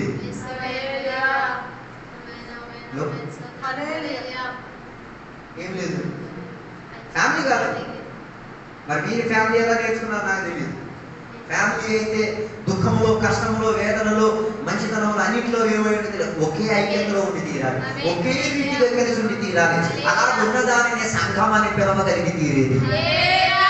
అందుకే అపోస్తల కార్యంలో ఉన్న సంఘాలను మనం చూడగలిగితే వారు అన్ని విషయంలో ఏకముగా ఉండి తీరారు. వారి మధ్యలో ఒక గొడవ వచ్చింది, ఆహారం ఇచ్చుకునే విషయంలో ఏమొచ్చింది, ఒక గొడవ వచ్చింది. వాటిని పరిహరించుకు తీరడానికి వారే ఏం చేసుకున్నారు, కలుసుకొని తీరారు. అందుకే నేను చెప్పడానికి ఉన్నమాట, నీవు అసలు ఫ్యామిలీ అయినా, సంఘానికి నువ్వు ఫ్యామిలీ అయినా, నువ్వు కానీ ఫ్యామిలీలో కరెక్ట్గా నిలబడలేకుండా నీ పిల్లలు ఆ శాపానికి భయపడేస్తారు. ఉదాహరణకి ఒక కుటుంబంలో అమ్మ, నాన్న ఫ్యామిలీగా వారి జీవితాన్ని ప్రారంభించారు. వారి మధ్యలో విభేదం వచ్చింది అనుకోండి, నువ్వు నాకు వద్దు, నువ్వు నాకు వద్దు. నాన్న అంటాడు, నువ్వు వేరే గెలిపో, నేను వేరే గెలుపుతాను, నేను అబ్బాయిని తీసుకెళ్ళి, నువ్వు అమ్మాయిని తీసుకెళ్ళి. దానివల్ల ఏమవుతుందో తెలుసా, పిల్లల మీద ఒక శాపం వస్తుంది. పిల్లలు ఆటోమేటిక్ ఏం ఆలోచిస్తారు తెలుసా, కలిసి ఉంటే జీవితం బాగుపడదు, విడిగి ఉంటేనే ఆ శాపం జీవితాంతం పట్టి పీడిస్తుంది ఆ కుటుంబాన్ని. ఎప్పటి వరకు ఈయన పెళ్లి చేసుకునేటప్పుడు నా శాపం వారి మీద అంటాడు. అందుకే డివోర్స్ అన్న ప్రక్రియ చాలా ఇళ్లలోకి రావడానికి ఉన్న కారణం. కలిసి ఉంటే తత్వం. కుటుంబం నేర్చుకోవాలంటే ముసలి దగ్గరికి వెళ్ళి కూర్చోండి, నేర్పిస్తారు కుటుంబం అంటే ఏంటిదో. వాళ్ళు కొన్ని పట్టింపులు చెప్తారు. 7 కల్లా తినేయాలి, పొద్దున 5 కల్లా లెగిసేయాలి. 5గా పట్టింపులు చెప్పేది కుటుంబం కాబట్టి. కుటుంబంలో కాకపోతే నువ్వు ఎప్పుడు పడుకుంటే ఏంటి, నువ్వు ఎప్పుడు లెగిస్తే ఏంటి. అందుకే అందరికీ హోటల్లో ఉండడానికి ఇష్టం, ఇంట్లో ఉండడం కన్నా హోటల్లో ఉండడం, ఇంటి తిండి కన్నా హోటల్ తిండి ఎక్కువ ఇష్టం. అది ఏ విషం కలిపేసి ఇచ్చేసినా తినేస్తాడు ఎవడు. ఇంట్లో తయారయ్యి ప్రయాసపడి చేసింది ఎవరికి ఇష్టం లేదు. అందుకే ప్రతి యుగంలో నేను చూసామాట, ఆదివారం అయితే బయట తిండి, 6 రోజులు ఇంటి తిండి, 7వ రోజు బయట తిండి. ఇంకేదో 7 రోజులు కూడా బయట తిండి అయిపోయింది. దాన్ని మనం ఫ్యామిలీ అనలేదు. ఫ్యామిలీ అన్నప్పుడు అన్నింటిలో మనం ఏం చేయగలిగి తీరాలి, సర్దుకు తినగలిగి తీరాలి, అన్నింటిలో కలిసి తీరాలి. అందుకే దేవుని బిడ్డలు ఒక ఫ్యామిలీగా, సంఘముగా మారాలి. సంఘం ఎప్పుడు ఫ్యామిలీగా ఉండి తీరేది. ఒకరి వేదనలో ఒకరు కలిసి ఉండి తీరాలి, ఒకరి కష్టంలో ఒకరు కలిసి ఉండి తీరాలి, ఒకరొకరికి ఏమై పనికొచ్చే వారిగా మారి తీరాలి. మన పిల్లలకు మంచి ఒక ఫ్యామిలీని చూపించుకు తీరవచ్చు. బైబిల్లో చాలా మంది మంచి ఫ్యామిలీల గురించి రాయబడి, అబ్రహాము సారా ఫ్యామిలీ చాలా మంచి ఒక ఫ్యామిలీ. అదే రీతిగా యాకోబు రాహేలు ఒక ఫ్యామిలీ, మంచి ఒక ఫ్యామిలీగా మనం ఎంచుకోవచ్చు. ఓకే, వేరే పిల్లలు కూడా ఉన్నారు కాదండి, కానీ వారికి ఇంకా మంచి ఫ్యామిలీ. అదే రీతిగా ఇంకొక ఫ్యామిలీని మనం చూడవచ్చు, అనన్య సఫీరా అన్న ఫ్యామిలీ. ఆ ఫ్యామిలీ పరిస్థితి వారికి పిల్లలు పుట్టలేదు, మంచిది, పుట్టుంటే ఎంత ఘోరం అయిపోయింది. అనన్య సఫీరాలకు పిల్లలు ఉండే పరిస్థితి ఏమయ్యాను. నా అమ్మ నామే పరిశుద్ధాత్మకి వ్యతిరేకంగా అబద్ధం చెప్పిన వాళ్ళకి పిల్లలు దానికన్నా మౌరబద్ధం చెప్పిన వాళ్ళకి దేవునికి స్వప్నం వారికి సంతానం ఏమలేదు. కారణం ఏంటిది? దేవుని యొక్క ఫ్యామిలీని పాడు చేయడానికి ప్రయత్నం చేశారు కాబట్టి వారి పరిస్థితి ఏమైపోయింది, నాశనానికి దగ్గర. అలా బైబిల్లో చాలా ఫ్యామిలీల గురించి ఉన్నాయి. మీరు ఇంటికి వెళ్ళి ఆ ఫ్యామిలీల గురించి బాగా చదవండి. ఇంకొక మంచి ఫ్యామిలీ గురించి మనం చూడండి, రూతు బోయస్ ఫ్యామిలీని మీరు చూడండి. ఆ ఫ్యామిలీకి వచ్చి తీరడానికి యోగ్యత ఎన్నిక లేదు, కానీ ఆ ఫ్యామిలీ లాగా ఏం చేసుకుని చేర్చుకుని తీరడానికి ప్రభావాచార్యకి తీరారు. ఓకే, కానీ పాత జీవితం మంచి జీవితం కాదు, పాత జీవితం పాప జీవితం, రోత జీవితం. కానీ తర్వాత ఆమెకి దొరికిన జీవితాన్ని మంచి కుటుంబంగా ఏర్పరచుకునేది. ఆమెకి ఏం అవసరం? అత్తగారితో ఏకమతమై తీరడానికి, అత్తగారితో ఒక ఒప్పందం చేసుకుని, నీ దేవుడు నా దేవుడు, నీ ప్రజలు నా ప్రజలు, నీ ఇల్లు నా ఇల్లు, నువ్వు మరణించే కాడ నేను మరణిస్తాను, నీవు నివసించే కాడ నేను. ఒక అన్య జనురాలు, ఒక అన్య కుటుంబానికి చెందిన పిల్ల ఈ కుటుంబం లోపలికి రావడానికి ఏం చేసింది? ప్రయత్న పడి తీరింది. దానివల్ల నా జీవిత చర్య మారి తీరింది. దాని అర్థం మనకిచ్చిన పెద్దలు లేకపోతే పెద్దరికం వహించిన వారితో ఎదిరించడం కాదు, వారికి మనం లోబడి తీరాలి. మన అత్తమామలకు మనం లోబడి తీరాలి, మన పితృలకు మనం లోబడి తీరాలి, మన పూర్వీకులకు మనం లోబడి తీరాలి. అలా లోబడడం వలన మనకి కుటుంబ విలువలు వాళ్ళు నేర్పిస్తారు. అందుకనే దేవుని యొక్క బిడ్డలు సంఘం ఒక కుటుంబముగా మారి తీరాలి. తర్వాత బైబిల్ చెప్పిన ఒక మాట, యెషయా గ్రంథం 63వ అధ్యాయం 16వ వచనం చదివినప్పుడు మనందరికీ ఉన్న ఒకే ఒక తండ్రి, మాకు తండ్రివి నీవే. నీవే. అబ్రహాము మమ్మల్ని ఎరగకపోయినను, ఇశ్రాయేలు మమ్మల్ని అంగీకరింపకపోయినను, యెహోవా నీవే మా తండ్రివి. దేవుడు మనకి మనందరికీ ఒకటే తండ్రి, వన్ ఫాదర్, ఒక తండ్రి. మన ఈ సంఘములో మన సంఘ కాపరి మనందరికీ ఆత్మీయ తండ్రి. ఈ కాలంలో విశ్వాసం అందరినీ తండ్రి చేయగలరు, అందరినీ. ఈయన అయ్యగారు, నేను అయ్యగారు, నేను ఎవరు రక్షణలోకి తీసుకొచ్చారు, నేను ఎవరు బాప్తిసం నేర్పించారు, నేను ఎవరు వాక్యం బోధించి నేర్పిస్తాను, ఆయన నీకేమై ఉన్నారు. అలాగైతే తండ్రి మాటకు మనం ఏమై తీరాలి? పాస్టర్ గారు ఒక మాట అంటే దానికి నువ్వేం చేయాలి? అప్పుడే నువ్వు ఆయన తండ్రి. అర్థం కాలేదు. పాస్టర్ గారు చెప్తారు ఈ పని చెయ్యొద్దు, మరి చేత నువ్వు ఆయన తండ్రివి కాదు, నీకు ఇంకో దొంగ తండ్రి ఉన్నాడు. అర్థం కాలేదు. మనందరికీ ఒకటే తండ్రి. ఇశ్రాయేలీయులకు పోయినను దాని అర్థం అందరూ మనల్ని అంగీకరిస్తారన్నది లేదు. మన తండ్రిని అంగీకరించిన అందరూ మనల్ని తండ్రి చెప్పినట్టుగా అంగీకరిస్తే అందరూ మనల్ని వదిలేస్తారు. నిజం, అది వాస్తవం. పాస్టర్ గారి కింద ఒక డమ్మీ లాగా ఉంచారు సంఘాలు. ఎందుకు? వారి ఇష్టాలు నెరవేర్చుకోవడానికి. పాస్టర్ గారు ఒక విషయం చెప్పారు, అమ్మా ఈ పెళ్లి చేసుకో, చెయ్యలేకపోతే ఆయన నీ ఆత్మిక తండ్రి కాడు, నువ్వు ఆయనకి కూతురు కొడుకు కావు.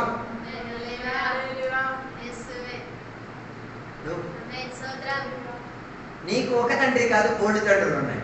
దానికి ఒక తెలుగులో ఒక మంచి పేరు నాదేయడం, మీరు వేడి తీసుకుని పెద్దలు.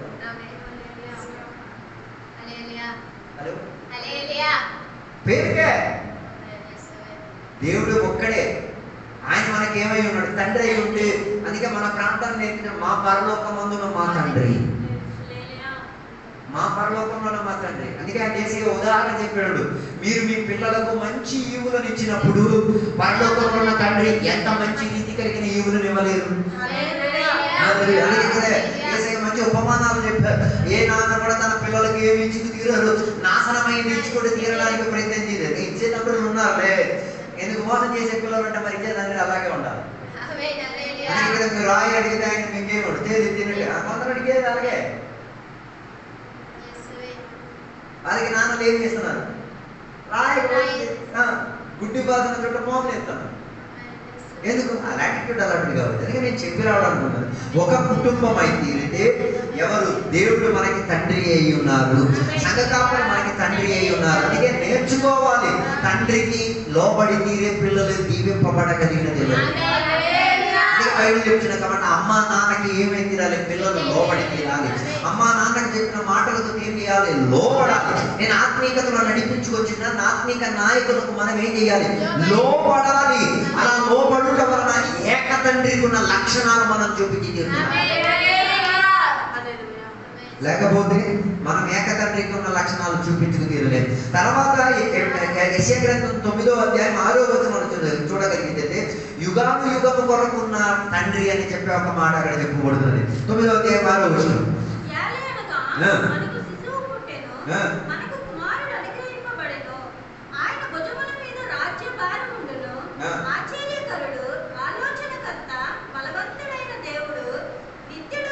నిత్యుడైన తండ్రి, ఎవర్లాస్టింగ్ ఫాదర్, ఏకదేవుడు, నిత్యుడైన తండ్రి. నిత్యుడైన తండ్రి అంటే ఎల్లప్పటికీ కూడా ఆయనే ఏమై ఉన్నాడు, తండ్రిగా ఉన్నాడు.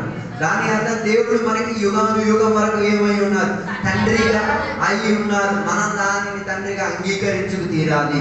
అలాగే తీరితే దేవుడి యొక్క ఏక తండ్రి లక్షణాన్ని మనం కూడా అలవాటు చేసుకు తీరాలి. మనం కూడా అనేకులకు తండ్రిగా మారి తీరాలి. మన ద్వారా కూడా అనేకులు ఏమై తీరాలి, జన్మ పొందుకు తీరాలి. తండ్రి తండ్రిగా ఉంటే మాత్రం సరిపోదు, తండ్రికి ఏమి ఉండాలి, సంతానాలు ఉండాలి. సంతానాలు రెండు రీతిగా సంపాదించవచ్చు. ఒకటి సొంతంగా సంతానం పొందుకోవచ్చు, లేదు సంతాన భాగ్యం లేకపోతే ఏం చేసుకోవచ్చు, మనిషిని ఏం చేసుకోవచ్చు, దత్తత తీసుకోవచ్చు. కొన్ని విశ్వాసాలు కొందరు దత్తత తీసుకున్నారు, కొన్ని విశ్వాసాలు దత్తత తీసుకున్నారు. అమ్మా నేను చెప్పినట్టు నువ్వు ఉండాలా, దత్తత తీసుకున్నాను.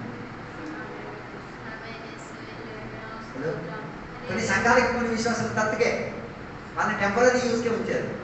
కీబోర్డ్ వాయించడానికి, అందించుకోవడానికి టెంపరీ ఉంచారు. తర్వాత ఈడేమి చేస్తారు, పని చేద్దంటే బాధ్యపడదు.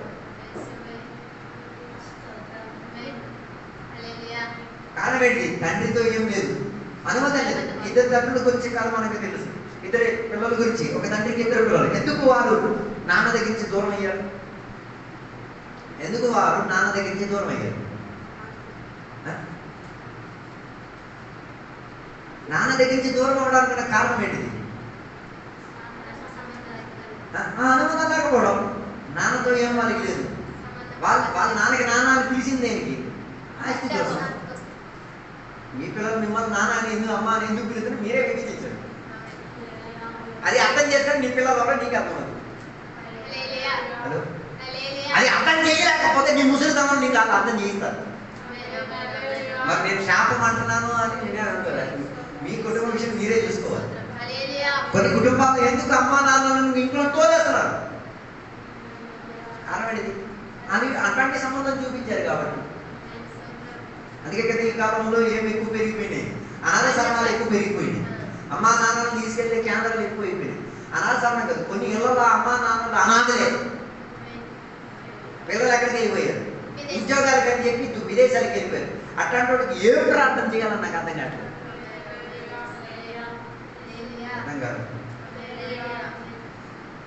అట్లాంటి వాడికి ఏం ప్రార్థన చేయాలి అంటే ఆ ఇంట్లో అమ్మా నాన్నని ఏం చేసుకోలేకపోతున్నాడు, ఉంచలేకపోతున్నాడు. చూసుకోరంటే దాని అర్థం ఏక తండ్రి లక్షణం నేర్చుకో.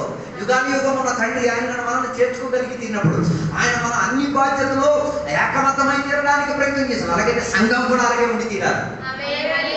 నీ పిల్లలు నీ దగ్గర ఉండి తీరాలి, నువ్వు సంఘముతో కలిసి ఉండి తీరాలి. సంఘముల ఆత్మీయులతో సంఘ కాపరులు ఎప్పుడు ఏమైనా అంటు కలిగి ఉండి తీరాలి. అలాగై తీరితే ఆయన మనకి తండ్రిగా మారినట్టుగా యుగానుయుగమైన తండ్రిగా కూడా ఏం చేసుకోవచ్చు, మళ్ళీ పిలుచుకు తీరవచ్చు. అందుకే నేను ఎక్కడ ఉన్నా కూడా ఫ్యామిలీలో తండ్రి ఉన్నాడు, తండ్రికి ఉన్న బాధ్యత ఉండి తీరాలి. నీవు కూడా తండ్రిగా మారి తీరాలి, ఆత్మీయతలో తండ్రిగా మారాలి. ఎలా తండ్రిగా మారి పనులు చెప్పండి. అన్నిటికీ అయ్యారు ప్రతిదానికి అయ్యగారు అర్థం, అయ్యగారి విషయానికి ఎవరు వెళ్తారు? దాని అర్థం నీకేం లేదు, నీకు చేత కాదు. ఒక రోగి కనుక నువ్వు ప్రార్థన చేసి తెచ్చుకో సత్యకి. అయ్యో రెడ్డి ఇక్కడ ఒక రోగి ఉన్నాడు, మరి నీకేంటి పని, నువ్వు అక్కడ సీక్కుంటాను కదా. ఆ విశ్వాసం నీకు అడిగితే నీ పరిస్థితి అన్నిటికీ అయిపోయి పిలిచేస్తాను. మరి నువ్వు దేనికి వెళ్తున్నావు? హలో, కానీ అర్థం ఏం లేదు. తండ్రిని తండ్రిని చూపించుకు తీరడానికి అవకాశం వచ్చినప్పుడు మనం ఏం చేయట్లేదు, తండ్రిగా మారట్లేదు.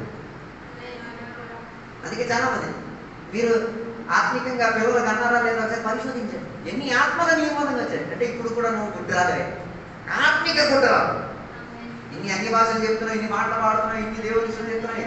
ఒక ఆత్మ నీ ద్వారా జన్మించలేకపోతే నీ ఆత్మీకతనంలో నువ్వు ఎవరు? గుడ్డరాలు. మరి నువ్వు శాపం ఎరగొట్టాలని స్వంత చెప్పుకో, ప్రార్థన చెయ్యి, వెళ్ళి దేవుని యొక్క సందేశం వారికి చెప్పి ఎక్కడికి తీసుకురా, ఇంటికి తీసుకురా, ఫ్యామిలీలో తీసుకురా. అందుకే వేదాలు కలుగుతున్నాయి చాలా మంది. అన్ని పాస్ గారే తేవాలా, అన్ని పాస్ గారే చేయాలి. మనం చేయాలి. అందుకే ఈ పగటి వేళ తండ్రి లక్షణాలకి మనం తిరిగి రావాలి.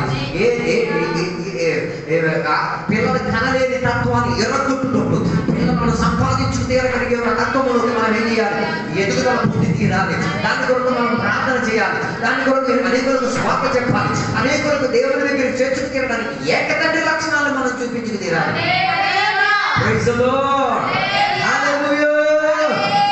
అందుకే హోసియా గ్రంథం 11వ అధ్యాయం 1వ వచనం చదవగలిగినప్పుడు చూడగలిగిన మాట, ఇశ్రాయేలు పసిపిల్లోడుగా ఉన్నప్పుడు నేను ఆయన్ని ప్రేమించాను, నేను ఐగుప్తులో నుంచి నా పిల్లలను నేనేం చేస్తాను? తోడుకోలేను. దాని అర్థం మనం దేవునికి ఏమై ఉన్నాం? పిల్లలుగా అయి ఉన్నాం. అలాగైతే పిల్లలకు తండ్రి ఏ రీతిగా ప్రేమిస్తాడు, అదే రీతిగా దేవుడు మనల్ని ప్రేమించుచున్నవాడు. ఇశ్రాయేలు ప్రజలకు దేవుడు ఏం చేసేవారు? ఒక పిల్లలుగా ఒక తండ్రి పిల్లలను ప్రేమించినట్టుగా అదే రీతిగా ఏం చేశాడు? ఇశ్రాయేలులను దేవుడు ప్రేమించాడు. ఇశ్రాయేలులను దేవుడు ప్రేమించడం వలన ఐగుప్త దేశంలో చిక్కుకున్న చిక్కుల్లో నుంచి తండ్రి ప్రేమించాడు కాబట్టి ఇశ్రాయేలులను బయటికి రప్పించడం జరిగింది. అందుకే దేవుని యొక్క బిడ్డలుగా మనం దేవునికి పిల్లలై ఉన్నాం. పిల్లల గురించి దేవుడు ప్రేమించేవాడు. పిల్లల విషయం గురించి దేవుడు పట్టించుకున్న దేవుడు. పిల్లల విషయంలో దేవుడు సహకారిగా ఉన్నవాడు. నువ్వు దేవునికి తండ్రిగా లెక్కిస్తే దేవుడు నిన్ను పిల్లోడుగా సంరక్షించే బాధ్యత ఆయనది.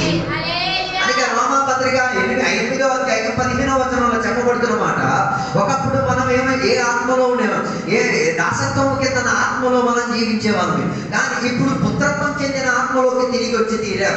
అలా మరలా భయపడటకు మీరు దాస్యపు ఆత్మను పొందలేదు కానీ దత్తపుత్రత్వ ఆత్మను పొందితిరి. ఆ ఆత్మ కలిగిన వారమై మనము అబ్బా తండ్రి అని దేవునికి ఏమని పిలవచ్చు? నాన్న, తండ్రి, అబ్బా అని పిలుచుకుని ఆనందముతో వేదనతో ఎవరి దగ్గరికి? తండ్రి దగ్గరికి మనం ఏం చేయొచ్చు? చేరి వెళ్ళి తీరవచ్చు. పుత్రత్వం వల్ల ఆత్మలోకి వచ్చాము కాబట్టి ఆయనని తండ్రిగా మనం ఏం చేసుకోగలిగి తీరేది? పిలుచుకోగలిగి తీరేది.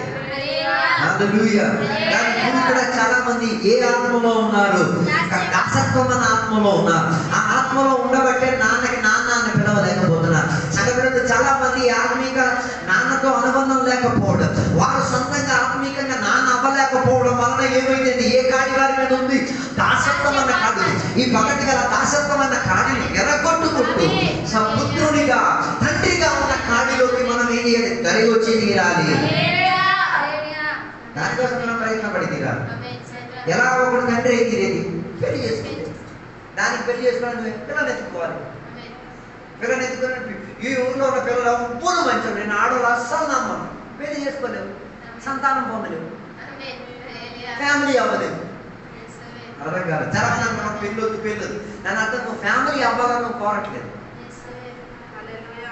బైబిల్ చెప్పిన నరుడు ఒంటరిగా ఉంటుంది. ఎందుకు మంచిది కాదు? మీరు ఒంటరిగా ఉండండి. ఇప్పుడు నేను ఇంటి దగ్గర ఒంటరిగా ఉన్నాను, ఫుల్ ఖాళీ, ఏవన్నీ చేసుకోవచ్చు. పడుకోవచ్చు, తినవచ్చు, నాకు నచ్చితే తిరగవచ్చు. ఎవ్వరూ నన్ను ఏం చేసేవారు? అడిగేవారు లేదా అడగలేదు. అలా ఉందని చెప్పి నేను ఏమైనా చేసుకోవచ్చా? లేదు. నాకు ఒక పరిమితి ఉంది. ఆ పరిమితి లోపల నేనేం చేయగలిగింది? అప్పుడు మనిషి ఒంటరిగా ఉన్నప్పుడు ఆలోచన అలాంటివి మనకి సహకరించే ఆలోచనలు రావు. ఒంటరిగా ఉన్నప్పుడు అందుకే బైబిల్ చెప్తున్నాడు, ఒంటరి వాడి తలలో సాతాను ఎక్కువగా ఏం చేసేది? పని చేసి అది గ్యారేజ్ కింద వాడికి దిగేది. అందుకే ఒంటరితనంలో మనం మనిషి ఒంటరిగా ఉండకుండా దేవుడు ఆయనకి ఏమి ఇచ్చారు? కంపెనీ ఇచ్చారు, సహాయాన్ని ఇచ్చారు, కంపెనీ ఇచ్చారు. ఆ కంపెనీ ఇవ్వడం వల్ల ఒంటరితనం ఏమైంది? దూరం అయిపోయింది. నీకు భార్య ఉండి భర్త ఉండి కూడా నువ్వు ఒంటరితనంలో అంటే నీ ఫ్యామిలీ ఏదో ప్రాబ్లం ఉంది. మీ ఫ్యామిలీలో ఎవరు దేవుడు కాదు తండ్రి అయి ఉన్నది. అందుకే ఈ డిస్ప్యూట్లు అని వచ్చాయి. ఎందుకు పగటిగా ఆ కార్డులోనే ఎర్రగొట్టండి ఎక్కువ మతంలోకి వచ్చి రాలేదు. అందుకే ఆదాము హవ్వ దాంపత్య జీవితంలో దేవునికి మాత్రమే వారికి స్థానం అనేది, తండ్రి యొక్క స్థానం వారికి. అందుకే అబ్బా నాన్న అని పిలుచుకు తీరగలిగే ఒక అనుభవం ఇశ్రాయేలీయులు దేవునికి అబ్బా నాన్న అని పిలిచారు. మనం సంఘటనలు దేవునికి అబ్బా నాన్న అని పిలవగలిగే మా కారణం ఏంటో తెలుసా? కొన్ని కార్డులను ఎర్రగొట్టాం కాబట్టి. సంఘ బిడ్డలు దేవునికి తండ్రి అని పిలవాలంటే కొన్ని కాడి మనమే ఎర్రగొట్టుకు తీరాలి. కొన్ని సాంప్రదాయాలను మనమే ఎర్రగొట్టుకు తీరాలి. కొన్ని భయాలను మనమే ఎర్రగొట్టుకు తీరాలి. కొన్ని అంగీకరించలేని తత్వాలను మనమే ఎర్రగొట్టుకు తీరాలి. అందుకే మీరు ఆత్మిక సంతానములను కనండి. స్వాత చెప్పండి, అనేకుల కోసం ప్రార్థన చేయండి. అనేకుల దగ్గరికి వెళ్ళినప్పుడు యేసయ్య గురించి చెప్పండి. పిచ్చి పిచ్చి కాలక్షేప మాటలు చెప్పకుండా కనీసం జన్మను పొందుకు తీరడానికి ప్రయత్నించండి. హల్లెలూయా. నేను చెప్పి రావడానికి ఉద్దేశం, మనం దేవునికి పిల్లల మాత్రం కాదు, ఆయన మనకి తండ్రి అయి ఉన్నాడు. ఆ తండ్రి అయి ఉన్నాడు కాబట్టి యుగముగా ఆయన మనకి తండ్రిగా పిలవబడే బాధ్యతను మనం నెరవేర్చుకునేలా. తర్వాత మత్తయి సువార్త 12వ అధ్యాయం 50వ వచనానికి వచ్చినప్పుడు సహోదరులని పిలవబడినట్టుగా మనకి కనిపిస్తున్నది.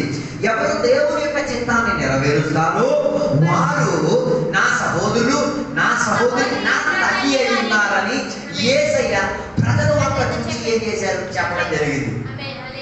దాని అర్థం, నీవు దేవుని యొక్క చిత్తాన్ని నెరవేరిస్తే నువ్వెవరికి ఒకరొకరికి ఏమవుతున్నావు? సహోదరి, తల్లి. చిత్తం నెరవేరు.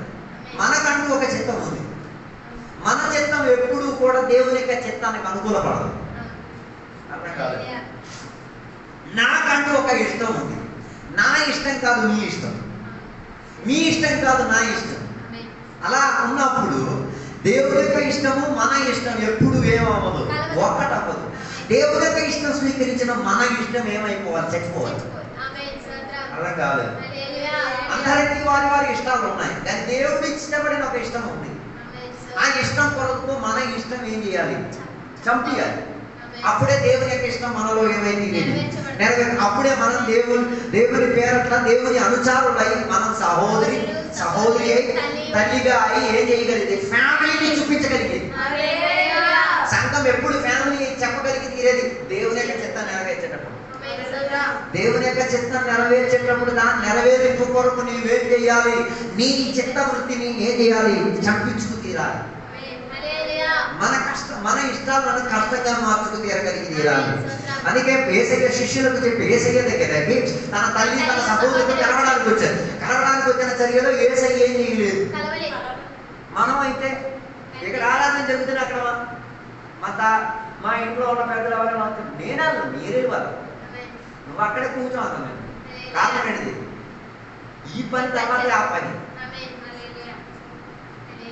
అంతే. ఇక్కడ మీరు వాక్యపరిచయం చేయడం ఫోన్ రావాలి. నువ్వు కొడుకు అక్కడ యాక్సిడెంట్ అయింది, ఎంతమందికి గుడి చేయడం పోతుంది ఇక్కడ చెప్పి ఒకరు మాకు అడిగారు, నువ్వు ఇలా వాక్యం చెప్పిస్తున్న టైంలో మీ ఇంట్లో ఉన్న సభ్యులకి ఏదో అపాయింట్ జరిగింది, ఏం చేస్తాను? నేనేం కదా చేతన పని చేస్తాను. నేను ఇక్కడి నుంచి అక్కడికి వెళ్ళి కూడా ఏం చేయలేదు, టెన్షన్ పడ్డానే తప్ప ఏం చేయలేదు. వాళ్ళు ఎక్కడో దూరంలో ఉన్నారు, నేను ఎక్కడ ఏం చేయాలి? ఫోన్ చేసి చెక్కించండి అంతే. దానికి మించి ఏది సాధించలేదు. అందుకే యేసయ్య తన అమ్మ నాన్నకి ఏం చేయలేదు, సహోదరుడు ఆయన ఒక పరిచయం ఉన్నాడు. ఆయన ఏం చేస్తున్నాడు? వచ్చిన సమావేశానికి వాక్యం అందించి వాళ్ళ ప్రాంతానికి విజ్ఞాపన అని చేసి దాని అర్థం వీళ్ళందరికీ పంపించేసి తర్వాతే. కానీ ఆ ప్రజలు ఎంత మంచి కదా, మనలాంటి మంచి వాళ్ళు అని చెప్పారు. యేసయ్య మమ్మల్ని ఆపి అంటే మీరు వెళ్ళే నీళ్ళు యేసయ్య అది కాదు నా చిత్తం, నా చిత్తం ఈ దేవుని చిత్తం నిన్ను కలవడం, వీళ్ళు కలవడం. సంఘబిడ్డలు కూడా ప్రాబ్లం ఇదే, సొంత ఇష్టాన్ని మెచ్చుకొని దేవుని ఇష్టాన్ని తొక్కేస్తున్నాం. ఒకరోజు ఇలాగ ఆరాధన జరుగుతున్నప్పుడు బయట బాప్తిసం ఇచ్చుకోవడానికి కూడా ట్యాంక్ ఉంది, అందులో నీళ్ళు నింపేసి ఉంచారు. ఈ అమ్మ నాన్న పిల్లల్ని లోపల ఉంచుకొని బయటకు ఉంచారు. ఈ పిల్లలు ఆ నీళ్ళలోకి వెళ్ళి మునిగి 3 సార్లు నీళ్ళు తాగేశారు.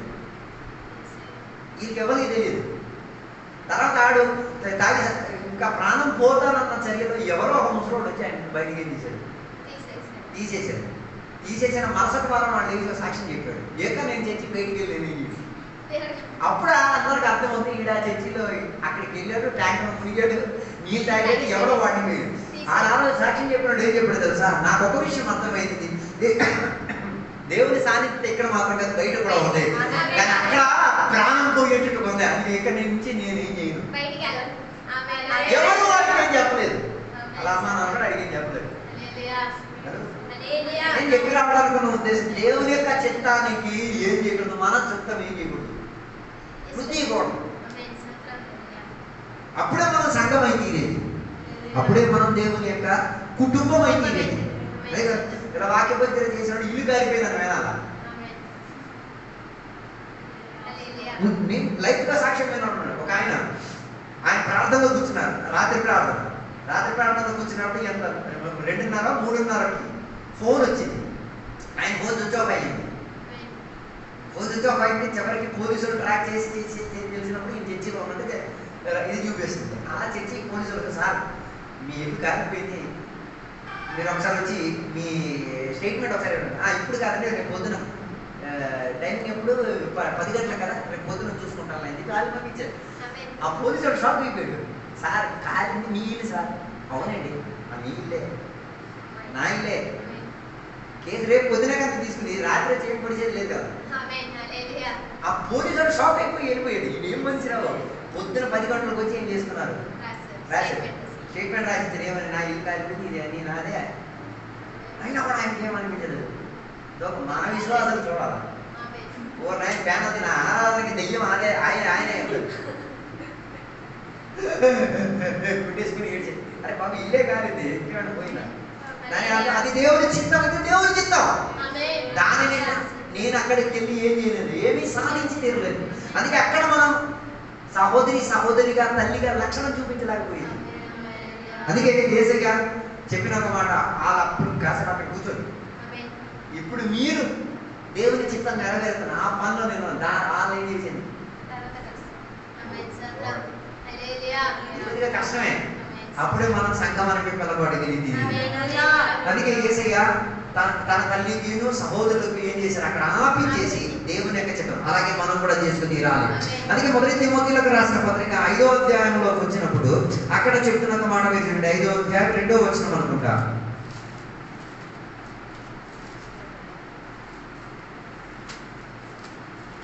మొదటి తిమోతిలకు రాసిన పత్రిక 5వ అధ్యాయం 2వ వచనం, అన్నదమ్ములని, యవ్వనులను, తల్లులని, వృద్ధ స్త్రీలను, అక్క చెట్లని, పూర్ణ పవిత్రతో యవ్వన స్త్రీలను హెచ్చరించుము.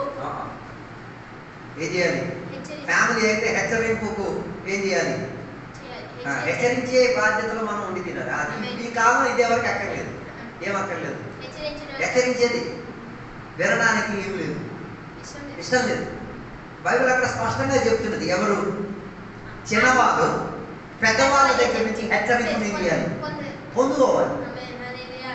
అందుకే ఈ కాలంలో ఎవరి సలహా ఇష్టం లేదు, ఎవరి సలహా ఎవరికి, అందుకే కదా సలహా ఇచ్చి తీరడానికి మనుషులు. ఇప్పుడు అడ్వకేట్ పని ఏంటిది,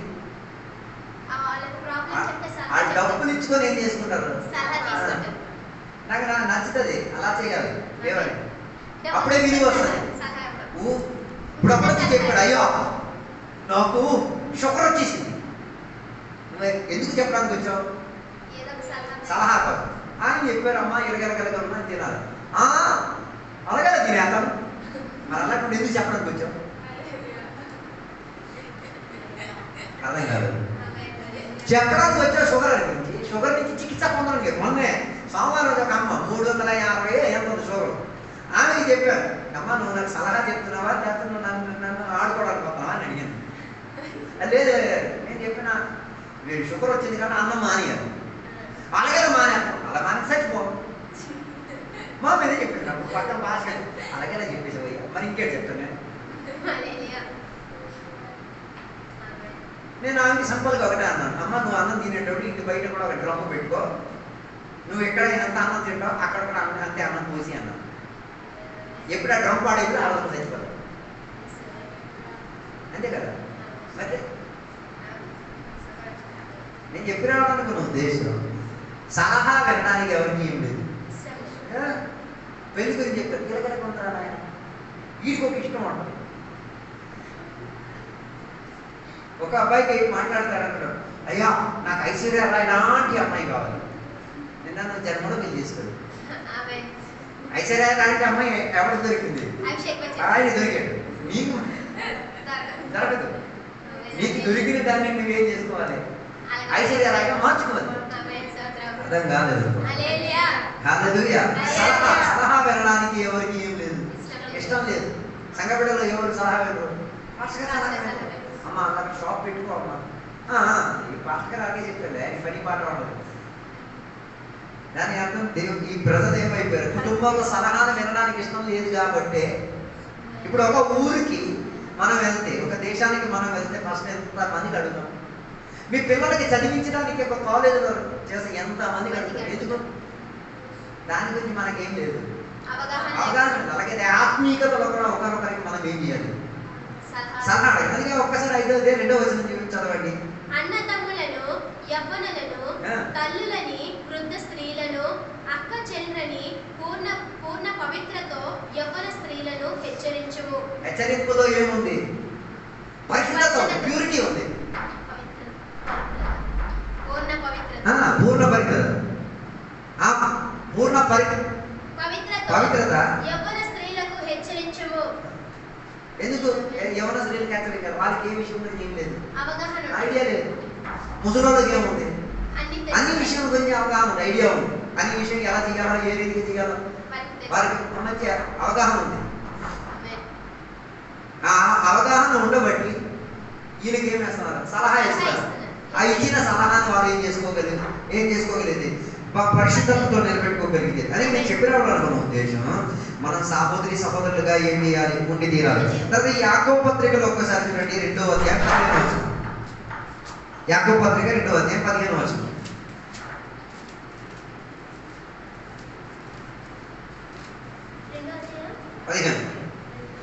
సహోదరుడైనను సహోదరి అయినను దిగంబరులై ఆనాటికి భోజనం లేని ఉన్నప్పుడు మీలో ఎవడైనను శరీరమునకు కావలసిన వాటిని ఇయ్యక సమాధానముగా వెల్లుడి, చలి కాచుకునుడి, తృప్తి పొందుడని చెప్పినట్లుగా ఏమి ప్రయోజనము?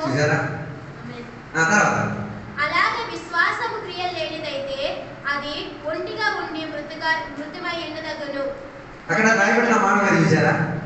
విశ్వాసం ఉంది, క్రియ చేసుకోవాల్సిన సిచ్యువేషన్ వచ్చినప్పుడు సహోదరులు ఏం చేయట్లేదు, ఏ క్రియ చేయట్లేదు. ఒకడు ఆకలిగా ఉన్నాడు కదా.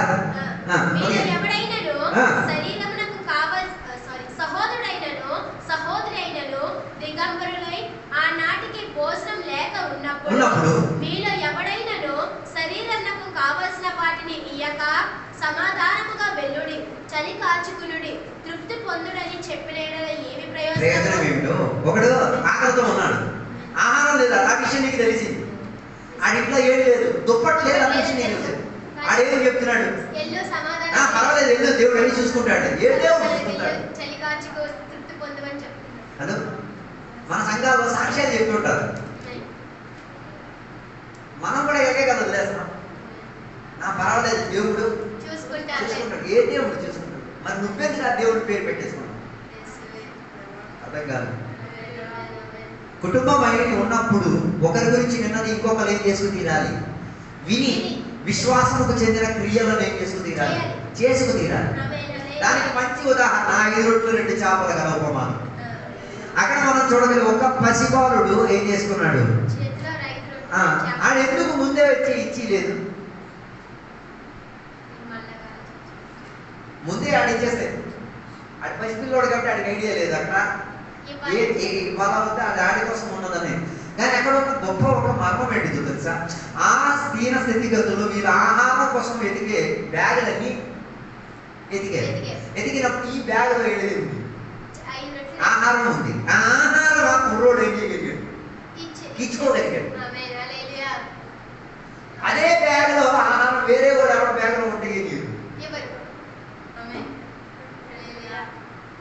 ఉన్నారా లేదా నాకు తెలియదు. వాళ్ళంతసేపు వాక్యం విన్నారు. వాళ్ళు ఆ వాక్యాలు విని అందరూ ఏమైపోయారు? అలసిపోయారు. అలసిపోయిన దాన్ని చూసినప్పుడు యేసయ్యకి వారి పట్ల ఏం కలిగింది?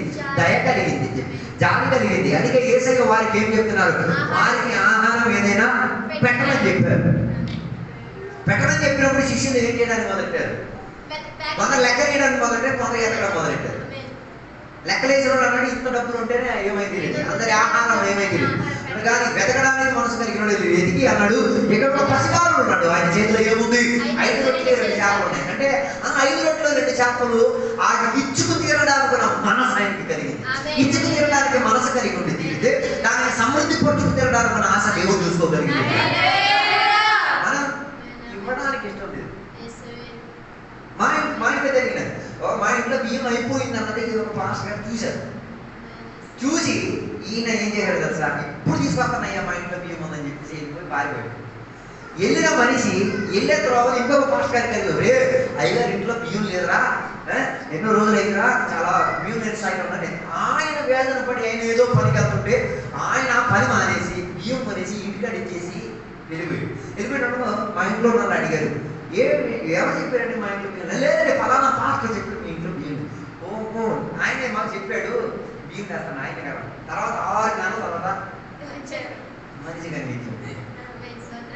కొన్ని ఆయన తర్వాత ఆయన కనిపించాడు కదా, 6 కాదు 2 సంవత్సరాల తర్వాత కనపడు. ఒకరి గురించి మనం వేదన చెందే విషయం మనం విన్నాం. స్టాటస్ లో మేము చూసాం, ఏ నిర్మాణానికి డబ్బులు కావాలి, నీ చేతిలో రూపాయి ఉండి కూడా నువ్వు ఇవ్వలేకపోతే నీ విశ్వాసం చేస్తాం.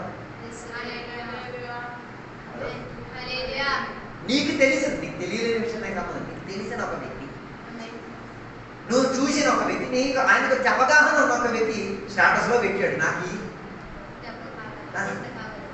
అడగల 10,000 రూపాయలు కావాలేమో, నువ్వు రూపాయి ఇచ్చిన చాలు, అక్కడే సాహోదర బంధం నిలబెట్టేది. అప్పుడు దాన్ని సంఘమని పిలుచుకోగలిగేది లేదు. ఎవరు అందరి అవసరాలు ఏమీ లేదు, తీర్చలేదు. కొంతలో కొంతలు ఏం చేయొచ్చు, తీర్చగలిగి తీరవచ్చు. అందుకే అక్కడ చెప్తున్నా మాట, ఆకలితో ఉన్నప్పుడు దేవుడు చూసుకుంటాడులే, చలి కాసుకునేటువంటి దేవుడు. తర్వాత ఇంకొక మాట కూడా ఉంది, మీరు ఎవరైనాను శరీరమును కావలసిన వాటిని ఇయ్యక సమాధానముగా వెళ్ళుడి, చలి కాచుకునుడి. శరీరానికి కావాల్సింది ఎవరు ఇచ్చుకోవాలి? శరీరానికి కావాల్సింది ఇప్పుడు తెలుసు. శరీరానికి ఏం కావాలి? ఆహారం కావాలి, బట్టలు కావాలి, ఇంకా శరీరానికి ఏం కావాలి? సదుపాయాలు కావాలని తెలుసు, కానీ దానికి ఏం లేదు. అది విశ్వాసమే కాదు, అది సంఘానికి ఉన్న లక్షణం కాదు.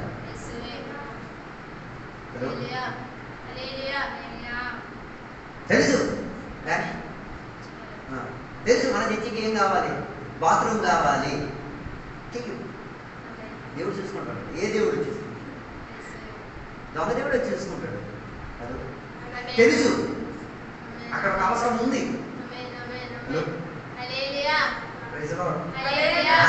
మా ఇంట్లో జరిగిన ఒక విషయం, మా చెల్లి షూ చిరిగిపోయింది. మా ఇంటికి ఒక పాస్టర్ వచ్చారు. ఆయన చిరిగిపోయిన షూ చూసేసి ఆయన షూకున్న అచ్చు తీసుకెళ్ళిపోయి ఇంటికి వెళ్ళి అదే అచ్చుతో షూ కొనేసి ట్రైన్లో బస్సులో పంపించారు. చెల్లి వచ్చిన తర్వాత పాస్టర్ ఇక్కడ ఒక షూ పంపించాను, ఆపించాను. ఆ దర్శనం చూడండి. తెలుసు ఆ టైంలో తన చేతిలో ఏం లేదు, డబ్బులు లేవు, కానీ ఆ చూసిన చర్యలో ఏం చేయడం, తన విశ్వాసాన్ని క్రియలోకి ఏం చేసుకోగలిగాడు. ఆయన మొన్న ఇంటికి వచ్చిన కానీ మొహం మీద కూర్చుని ఆ ఆవిడ పిల్లలు అందరం నేను చెప్పాడు. ఇలాంటి దర్శనం కలిగిన తండ్రి మీ తండ్రి. ఆ పిల్లలకి కన్నీకి కన్నీరు వచ్చింది. అప్పటి వరకు ఆ పిల్లల అమ్మ నాన్నకి ఆ రీతిగా చూడదు, కానీ ఆ రోజు అది చెప్పినప్పుడు వాళ్ళకి ఏమర్థమైంది, ఈ మా నాన్నలో మా అమ్మలో ఇంత గొప్ప లక్షణాలు ఉన్నాయి. నేను చెప్పినప్పుడు కదా, దేవుడు సంఘంలో సహోదరి దేవుడు మనల్ని ఉంచింది దేనికి? ఒకరి అవసరం మనం ఏం చేసుకుని తీర్చలేకపోతే సంఘం కాదు. నువ్వు దేవుని యొక్క సహవాసంలో లేవు, ఊరికి దేవునికి ఏం చేస్తున్నావు? వాడుకుంటున్నావు. తెలుసు సంఘంలో కట్టాలి, దానికి డబ్బులు ఇవ్వాలని చెప్పారు. ఇవ్వమని చెప్పినప్పుడు అంతా ఇచ్చేమనేది కాదు, అంతా అంతే కదా. ఈ చర్చి నిర్మాణంగా జరగదు మునుపు రూబీ ఆంటీ గారు ఇక్కడికి వచ్చినప్పుడు ఒక మాట చెప్పారు, ఎక్కడ కొరియాలో జరిగిన ఒక సంఘం గురించి. ఆ సంఘంలో కట్టడానికి డబ్బులు కావాలని అడిగిన ఒక అమ్మ ఏం చేసింది, ఒక గిన్నె, చిన్న గిన్నె తెచ్చింది. నా దగ్గర ఈ గిన్నె తప్ప మాస్టర్ గారికి దేవుడు మాట్లాడడం మొదలెట్టి ఏమని, ఆ గిన్నె చాలా నాయనా, నీ అవసరాలు నువ్వు ఏం చేసుకోగలిగేది తీర్చుకో. నువ్వు ఆ గిన్నె కూడా తేలేకపోయావంటే నీ విశ్వాసం దానికన్నా కెట్టాలి. అర్థం కాలేదు. ఓ గిన్నె కూడా దాని అర్థం నీ విశ్వాసం మందతలోకి వెళ్ళిపోయింది. నీ విశ్వాసానికి ఏం లేదు, జీవం లేదు. నీ విశ్వాసం సంఘానికి ఏది లేదు, ఆ విచారణకు ఏది సదుపాయం ఇచ్చి తీరట్లేదు. అలాగే తీరితే ఆ ఇల్లు ఏమై తీరేది, పాడైపోయింది. ఒక ఇంటికి నేను వెళ్ళి చూశాను, ఆ ఇంట్లో బియ్యం అయిపోయింది. వెంటనే వెళ్ళి ఏం చేశాడు, బియ్యం ఉంటుంది వాళ్ళకి తెలియకుండా ఏం చేశారు, ఉంచేసారు సార్. మనమైతే హలో హలో ఇక్కడ ఎన్నో రోజుల నుంచి బియ్యం ఉంది, ఎన్నో రోజుల నుంచి అలాగే అక్కడ పడుంది తప్ప మన ఐగర్ తీసుకెళ్ళారు. మన విశ్వాసం అని నటనే. కారణం ఏంటిది, ఎక్కడ ఏది చేయాలి అక్కడ చేయడానికి ఏం చేయట్లేదు, సహోదర బంధాన్ని చూపించట్లేదు. ఉదాహరణకి యేసయ్య కానీ వస్తే, ఇప్పుడు యేసయ్య ఎక్కడికి వచ్చినప్పుడు అక్కడ రోత ఏం చేస్తారా? హలో, యేసయ్య అయితే ఏం చేస్తారు, ఏం చేస్తారు. అందుకే కదా యేసయ్య ఒక ఇంటికి వెళ్ళేటప్పుడు ఆ ఇంట్లో ఉన్న సిద్ధాంతం వచ్చిన ఆ ఇంట్లో ఉన్న యజమాని కానీ పనివాడి కానీ వచ్చి ఏం చేయాలి, అందరికీ కాలు కడగాలి. యేసయ్య అక్కడికి వచ్చి నిలబడ్డారు, ఎవరైనా వచ్చి కడుగుతారు. కానీ అక్కడి నుంచి ఎవరు యేసయ్య ఏమి ఎక్స్పెక్ట్ చేస్తున్నారు, యేసయ్య అనుకున్న శిష్యులు నా ఎక్కడ తిరిగితే వీలైనా నాకు ఏం చేస్తారు, వాళ్ళు కడగట్లేదు. వాళ్ళు బిల్డప్లు అలా జరుగుతున్నారు. యేసయ్య వెంటనే ఏం చేశారు, తుమ్మాలు కట్టి నడుము కట్టుకొని గిన్నె పట్టుకొచ్చి ఏం చేశారు. నేను అడుగుతున్నా, ఆ సిచ్యువేషన్లో నువ్వు ఆ పని చేయగలుగుతావు? చేయలేకపోతే నీ విశ్వాసానికి ఏం లేదు, క్రియలు లేదు. నువ్వు ఫ్యామిలీ కాదు, అర్థం కాదు. ఫ్యామిలీ అయితే అన్నింటినీ చూసి ఏం చేస్తారు, అక్కడక్కడ చేసుకోవడానికి ప్రయత్నం చేయగలుగుతుంది. అలాగే తిరిగి ఒకరి అవసరానికి ఒకరు ఏమై ఉంటుంది, తోడై ఉంటుంది. ఒకరికి ఒకరి సహాయంగా ఇంకొకటి సహాయం. అందుకే కదా యేసయ్య మంచి ఒక కథ మనకి తెలుసు. శిష్యులకు అందరికీ వెళ్ళమని చెప్పి యేసయ్య ఏం చేశారు, ప్రార్థన చేయడానికి వెళ్ళారు. ఈ ఎల్లికి ప్రయాణంలో ఏమై తీరారు, విపరీతంగా గాలి మానం వచ్చింది. ఆ సందర్భంలో యేసయ్య వారి మధ్యలోకి ఏం చేశారు, నడిచి వచ్చారు. ఆ నడిచి వచ్చిన చర్యలో పేదరు యేసయ్య అడగడం, యేసయ్య నువ్వు కానీ యేసయ్య అయితే నన్ను కూడా అయింది. నడవడానికి ప్రయత్నించే చర్యలో ఏమయ్యాడు, మునిగాడు. మేఘాలు ఎందుకు చెయ్యకూడదు? అంత బాధ్యత ఉన్నోళ్ళైతే ఎందుకు చెయ్యలేదు? యేసయ్య చెయ్యిస్తారా ఇచ్చారు, అది వేరే విషయం. నేను అంటుంది మిగతా 11 మంది చెయ్యనికి ఇవ్వలేదు, కారణం వాళ్ళ సహోదరులు కాదు కాబట్టి. అది చచ్చిపోయినా మాకు ప్రాబ్లం లేదు, మేము బతుకుంటే. అదే ఆడ పండు ముగిందనుకో, అప్పుడు కూడా యేసయ్య చేయించేది. పడవలో ఉన్నాడు, ఈడు హీరోలో ఉన్నాడు. అది ఈడికి ఏం చేయొచ్చు, సహాయం చేసి తినడానికి సార్. ఒకవేళ చేసుకుంటే అలా రాసు చేయలేదు. అందుకే చాలా మంది సహోదరి ప్రేతుడు సహోదరు లక్షణంతో చెప్పేస్తాడు. కానీ సహాయం చేయాల్సిన సిచ్యువేషన్లో చెయ్యలేకపోతే మనం ఎవరంగా సంఘంగా సంఘం నుంచి వేరే ఏదో తెచ్చుకున్నాం.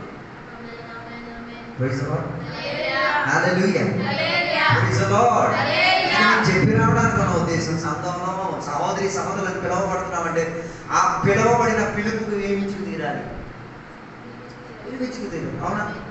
మీ సహోదరుడి పెళ్లి అయితే నువ్వు వెళ్ళవా, నువ్వు డబ్బులు ఇవ్వవా? మరి సంఘంలో ఉన్న సహోదరుడి పెళ్లి అయితే నేను ఇవ్వలేదు. అప్పుడు మన సహోదరం కాదు కదా. బైబిల్ చెప్పిన సంఘంలో ఒకరికి ఏమై ఉండి తీరాలి సహాయం. అందుకే బైబిల్ చెప్తున్నమాట, వారి ఆస్తులు అమ్ముకొని ఏం చేసేవారు, సదుపాయం చేసేవారు. అది సంఘం. ఆస్తి అమ్మేసి ఇచ్చుకునే అంత ఆ ఆత్మీయ ఆ విశ్వాసం మీరు ఒకసారి చూడండి. హలో, నాకు తెలుసు ఆస్తులు ఇచ్చేసే చర్చలు కట్టిన వాళ్ళు తెలుసు. మొత్తం ఆస్తి ఇచ్చేసి చర్చలు కట్టేసి మాస్టర్ గారికి ఇల్లు కట్టేసి ఇచ్చిన వాళ్ళు ఉన్నారు. ఆ మనసు మీరు చూడండి. నేను నాకు ఉన్నది ఇచ్చేసి నేనేం చేస్తాను, ఇచ్చి చేసుకునే అంత కెపాసిటీ మనకి లేదు. హలో, హల్లెలూయా. నేను కూడా అలాగే నేను నా ఉద్యోగాన్ని ఇచ్చి నేనేమని చేస్తాను. ఇప్పుడు కూడా ఇంట్రెస్ట్ ఉంది వెళ్ళిపోవడానికి.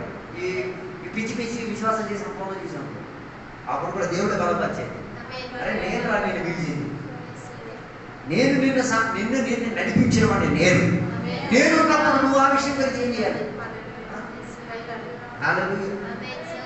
30-40 వేలు సంపాదించిన కాడ నయా పైసా లేని ఉద్యోగం తీసుకుని ఎలా 30-40 వేలు సంపాదించిన మనిషి ఏ సంపాదన లేని ఒక పని చేస్తున్నప్పుడు కూడా మనం ఏం కావట్లేదు, కృంగిపోవట్లేదు. కారణం ఏంటి? అనుబంధం దేవునితో మంచిగా ఉంది కాబట్టి, ఆయన నా అవసరానికి ఏమి సహాయకుడు కాబట్టి, పోషించిన వాడు కాబట్టి. అందుకే నేను చెప్పిన ఒకరి వేదనలో మనం కలవాలి. అప్పుడే చదవాలి. పిల్లలు మన పిల్లలు ఒకరి అక్క చెల్లి అని పిలుస్తున్నారు, తొక్క చూపించడానికి. నువ్వు అక్క చెల్లి అని పిలిస్తే వారి అవసరానికి ఏమి తినాలి, తోడై వారి ఆకలి కలిపే స్థితిలో నువ్వు అన్నం పెట్టేవాడు కూడా తినాలి. వారి వస్త్రహీనత చేసే సిచ్యువేషన్ నువ్వు వస్త్రం ఇచ్చిన వాడు కూడా తీరాలి. వారి చలిగా వసుకోలేని సిచ్యువేషన్ నువ్వు దుప్పటిగా మారి తీరగలిగేది. అలాగే సహోదరికి ఉన్న దైవచిత్తం నెరవేర్చగలిగేది. ఆ దైవచిత్తం ఎవరు నేర్పించే నువ్వు సొంతంగా చేయగలరు. మరి ఒక రెచ్చికి మేము వెళ్ళినప్పుడు అక్కడ ట్యూబ్ లైట్లు లేవు. ఒక లైట్తో ఏం చేస్తున్నాం, మరుసటి వారం మనం డబ్బు ఖర్చు పెట్టేసుకొని ఏం చేస్తున్నాం, లైట్ కొనుక్కొని ఇచ్చాం. అది మనకేమైనా అవసరం? అక్కడే మనం సహోదరి బంధం చూపించుకుంది. వాటినే దేవుడు సంఘం అని పిలిచేది. లేకపోతే దాన్ని ఏమన్నా సంఘం అని అన్నాం. అందుకే అందుకే స్వస్నేహితులు, స్వార్థపరులు అలాంటి వారు సంఘం లోపలికి దూరం వచ్చేసారు. వారి స్వార్థమే. ఒక ఇంటికి విందుకి వెళ్తే, భోజనంకి వెళ్తే వాళ్ళకు ఉన్న కూరలన్నీ ఏం చేసుకున్నారు, సతి పెట్టేసిన తర్వాత ఎక్కడికి తీసుకొచ్చారు. కొందరు కక్కుర్తి చూడాలి తిండి విషయంలో. తిండి పెట్టింది దాన్ని చూసి కక్కుర్తి పడి వాళ్ళు బాబు ఎందుకు కక్కుర్తి, రేపు అది పియ్యే, అది నువ్వు కూడా తెలియవు. ఈరోజు నువ్వు తిన్నది రేపు పియ్యే, అది తెలుసుకో. ఆహార విషయంలో మనకేం ఉండకూడదు, కక్కుర్తి ఉండకూడదు. కొందరికి ఆహారం పెడుతున్న మంచి తినేస్తాడు, పనికిరాని పని కాలం పోయాడు. అది ఇచ్చిన మనిషి ఏం గౌరవం పొందుకుంటున్నాడు. అదే నువ్వో ఇవ్వలేదు, ఆ మనిషి తెచ్చి ఇస్తున్నాడు కదా. ఓకే, నీకు ఇష్టం కాకపోతే తినేవచ్చు కదా. నీకు ఇష్టం కాని ఒక వస్తువు అది తెచ్చిన వాడికి ఇష్టం కోసమేనా? అక్కడ సహోదర బంధం ఉండేది, దాన్ని సంఘం పిలిచేది. నువ్వు కష్టపడి ప్రయాసపడి ఎంతో శ్రమ పొందిన తర్వాత సంపాదించిన సంపాదనలో ఒక ఆహారం తయారు, అది నాకు నచ్చండి, అది నీకు నచ్చదు, తీసుకొచ్చి పెట్టిన తెచ్చిన మనిషి ఏం ఆశిస్తున్నాడు, నాకు నచ్చదు, నేను తిన్ను, నువ్వు ఇవ్వు, ఆడి తెచ్చి ఇస్తున్నాడు. ఇదా సహోదరి బంధం, ఇదా సంఘం, దీనినే సహవాసం అనేది. ఆలోచించండి.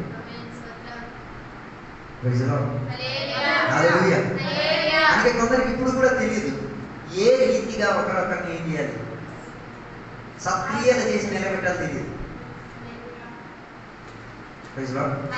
నేను అన్నం నమ్ముకున్నామండి, ఒకడు నాకు భోజనం పెడుతున్నాడంటే నేను ఆడికి ఏం చేయాలి, అదే రీతి కలిగింది ఇచ్చెక్కో కలిగి తీర్చడం ఎక్కడికి కలిగింది. నేను అలా నమ్మి మీ నమ్మకం మీ విశ్వాసం నాకు తెలియదు, నేను అలా నమ్మాను. అందుకే నేను ఏ కొడుకుని వేదికలు నేను తిన్నాను, నాకు ఇచ్చుకోవడానికి స్తోమత లేను, నేను సైలెంట్ కుటుంబాలు. కారణం ఏంటిది, వాళ్ళు అంత ఇచ్చినట్టుగా నా స్తోమత నాకు అంత ఏది ఇట్లేదు. నేను అది తిని ఆడికి నేను ఇవ్వలేకపోతే నేను ఆడికి రుణస్థులు అవుతాను. అది నా ప్రార్థనకు దేవుడు ఆలకించడు, సాతాను ఆలకిస్తాడు. కారణం ఏంటిది, ఆడి నీకు అంత చేసి నువ్వు ఏం చెయ్యికి తినేసావు కదరా అని కాదని అడిగితే దానికి జవాబు హల్లెలూయా హల్లెలూయా. అందుకే నా మాటలు నేను ముగించాలని కోరుతున్నా. సాహోదరి బంధంలోకి రండి. ఒకరొకరికి మనం ఏమై ఉండి తీరాలి? సదుపాయం సౌకర్యాలు చేసే వాళ్ళ ఉండి తీరాలి. ఆకలి తీర్చగలగాలి, సదుపాయం చేయగలిగి తీరాలి. Praise the Lord. అప్పుడే దేవుని యొక్క చిత్తాన్ని నెరవేర్చే సంఘంగా మారి తీరేది. లేకపోతే ఉట్టి లోకానికి చూపించే ఒక సంఘం. లోకాల్లో 3 సంఘాలు ఉన్నాయి, వాటికి ఏం లేదు. దైవ చిత్తం నెరవేర్చే సిద్ధాంతాలు లేవు. అందుకని నా మాటలు నేను ముగించుతున్నాను. దేవుడు కూడా సంఘం అయితే సంఘానికి ఉన్న లక్షణాలు మనం చూపిద్దాం, ఏకతండ్రి లక్షణాలు మనం చూపిద్దాం. ఈ పగటి వేళ దేవుని సందులో ఒక ఒప్పందాన్ని ఖాయం చేసుకుందాం. దేవా, నన్ను ఒక ఆత్మీక కుమారునిగా మార్చు, ఒక ఆత్మీక తండ్రిగా మార్చు, సలహాలు వినేవాడిగా మార్చు, దైవ చిత్తం నెరవేర్చేటట్టుగా సాహోదర్య బంధం చూపించుకు తీరడానుకున్న అవకాశంలో నేను పనికొచ్చే పాత్రగా నన్ను నిలబెట్టుకు దేవా, సదుపాయం దయచేయము దేవా అనేది పగటి వేళ దేవునికి సన్నిధిలో సమర్పించుకుందాం, ప్రార్థన చేసుకుందాం. పరిశుద్ధ మహోన్నతుల దేవానికి వందనాలు తెలియజేస్తున్నాం. ఈ పగటి వేళ దేవాని సన్నిధిలో మేము కలిసి వచ్చి దేవాని సన్నిధిలో మేము సమయాన్ని గడిపి తీరుతున్నాం. ప్రార్థనలో ఏకేపించాం దేవా. అనేక విషయాల కొరకు ప్రార్థన విజ్ఞాపన చేసుకు తీరడానికి దేవా సదుపాయాలు, సహాయాలు, సౌకర్యాలు మాకు దయచేసినందుకు స్తోత్రం దేవా. మమ్మల్ని అందరినీ కూడా దీవించండి. ఈరోజు చెప్పబడిన వాక్యానుసారంగా దేవా మేము దేవుని యొక్క సంఘానికి పనికొచ్చిన పాత్రగా మారి తీరడానికి, పరిశుద్ధులుగా జీవించుకు తీరడానికి, పరిశుద్ధతకు ప్రాధాన్యత ఇచ్చుకు తీరడానికి మా అందరినీ కూడా దేవా సహాయం, సౌకర్యాన్ని దయచేయమని కోరుచున్నాం దేవా. ఈ పగటి వేళ దేవా మేము యథార్థ సంఘముగా, సంఘ బిడ్డలుగా దేవ తండ్రి లక్షణాలు కలిగి ఉండి దేవ తండ్రి పాత్రను వహించుకు తీరి దేవా అమ్మ నాన్నలకు ఉన్న పాత్రతను వహించుకు తీరి దేవా ఇతరులను కూడా చేర్చుకోగలిగి తీరి, అంగీకరించుకో తీరి, వారి అవసరానికి చేయూతనిచ్చుకు తీరి అలాంటి విశ్వాసం ఉండేవారుగా మమ్మల్ని మార్చుకో దేవా. సహాయము దయచేయండి దేవా. అలా సంఘముగా మారి తీరి లోకానికి, ప్రజలకి ప్రదర్శన పరిచి తీరేటట్టుగా యేసయ్య నేడు సజీవుడై ఉన్నాడు. ఆయన శరీరం ఈ రోజు కూడా సజీవత చెందేటట్టుగా ఉన్నది. ఇందులోపల జీవం చెందే రాయలే ఉన్నది. ఇందులోంచి నీ అవసరాలు తీర్చే రాయేది, ఇందులోంచి నీకు సౌకర్యాన్ని ఇచ్చే రాయేదని బోధించుకు తీరేటన్న ప్రణాళిక మాకు దయచేయండి. ఈ పగటి వేళ మమ్మల్ని అందరినీ కూడా దీవించండి దేవా. దేవా మేము ప్రార్థన చేసిన విషయంలో మీరు దేవ జవాబులను దయచేయమని కోరుచున్నాం దేవా. దీవెనలతో నింపినందుకు స్తోత్రం, సదుపాయాలు, సౌకర్యాలు దయచేసినందుకు స్తోత్రం, ఇంతసేపు మేము నీ సన్నిధిలో గడపడానికి భాగ్యం ఇచ్చినందుకు స్తోత్రం, దీవెనలతో నింపినందుకు స్తోత్రం. యేసు నామమున అడిగి వేడుకున్న పరమ తండ్రి, తండ్రి ఒక కుమారుడు పరిశుద్ధాత్మ సహవాసం ఇప్పుడు వెళ్ళప్పుడు ఇక్కడికి వచ్చిన సద్భక్తులతో దేవాన్ని 2వ అక్కడ వరకు తోడైందనుగాక. యేసు రక్తమే జయం, యేసే వాక్యమే జయం, యేసే నామమే సంపూర్ణ విజయం కలుగునుగాక. గట్టి శబ్దంతో 3 సార్లు హల్లెలూయా చెప్దామా? హల్లెలూయా హల్లెలూయా హల్లెలూయా. మారానాథ. దేవుడు త్వరగా వచ్చునుగాక. దేవుడు మీ అందరిని దీవించునుగాక.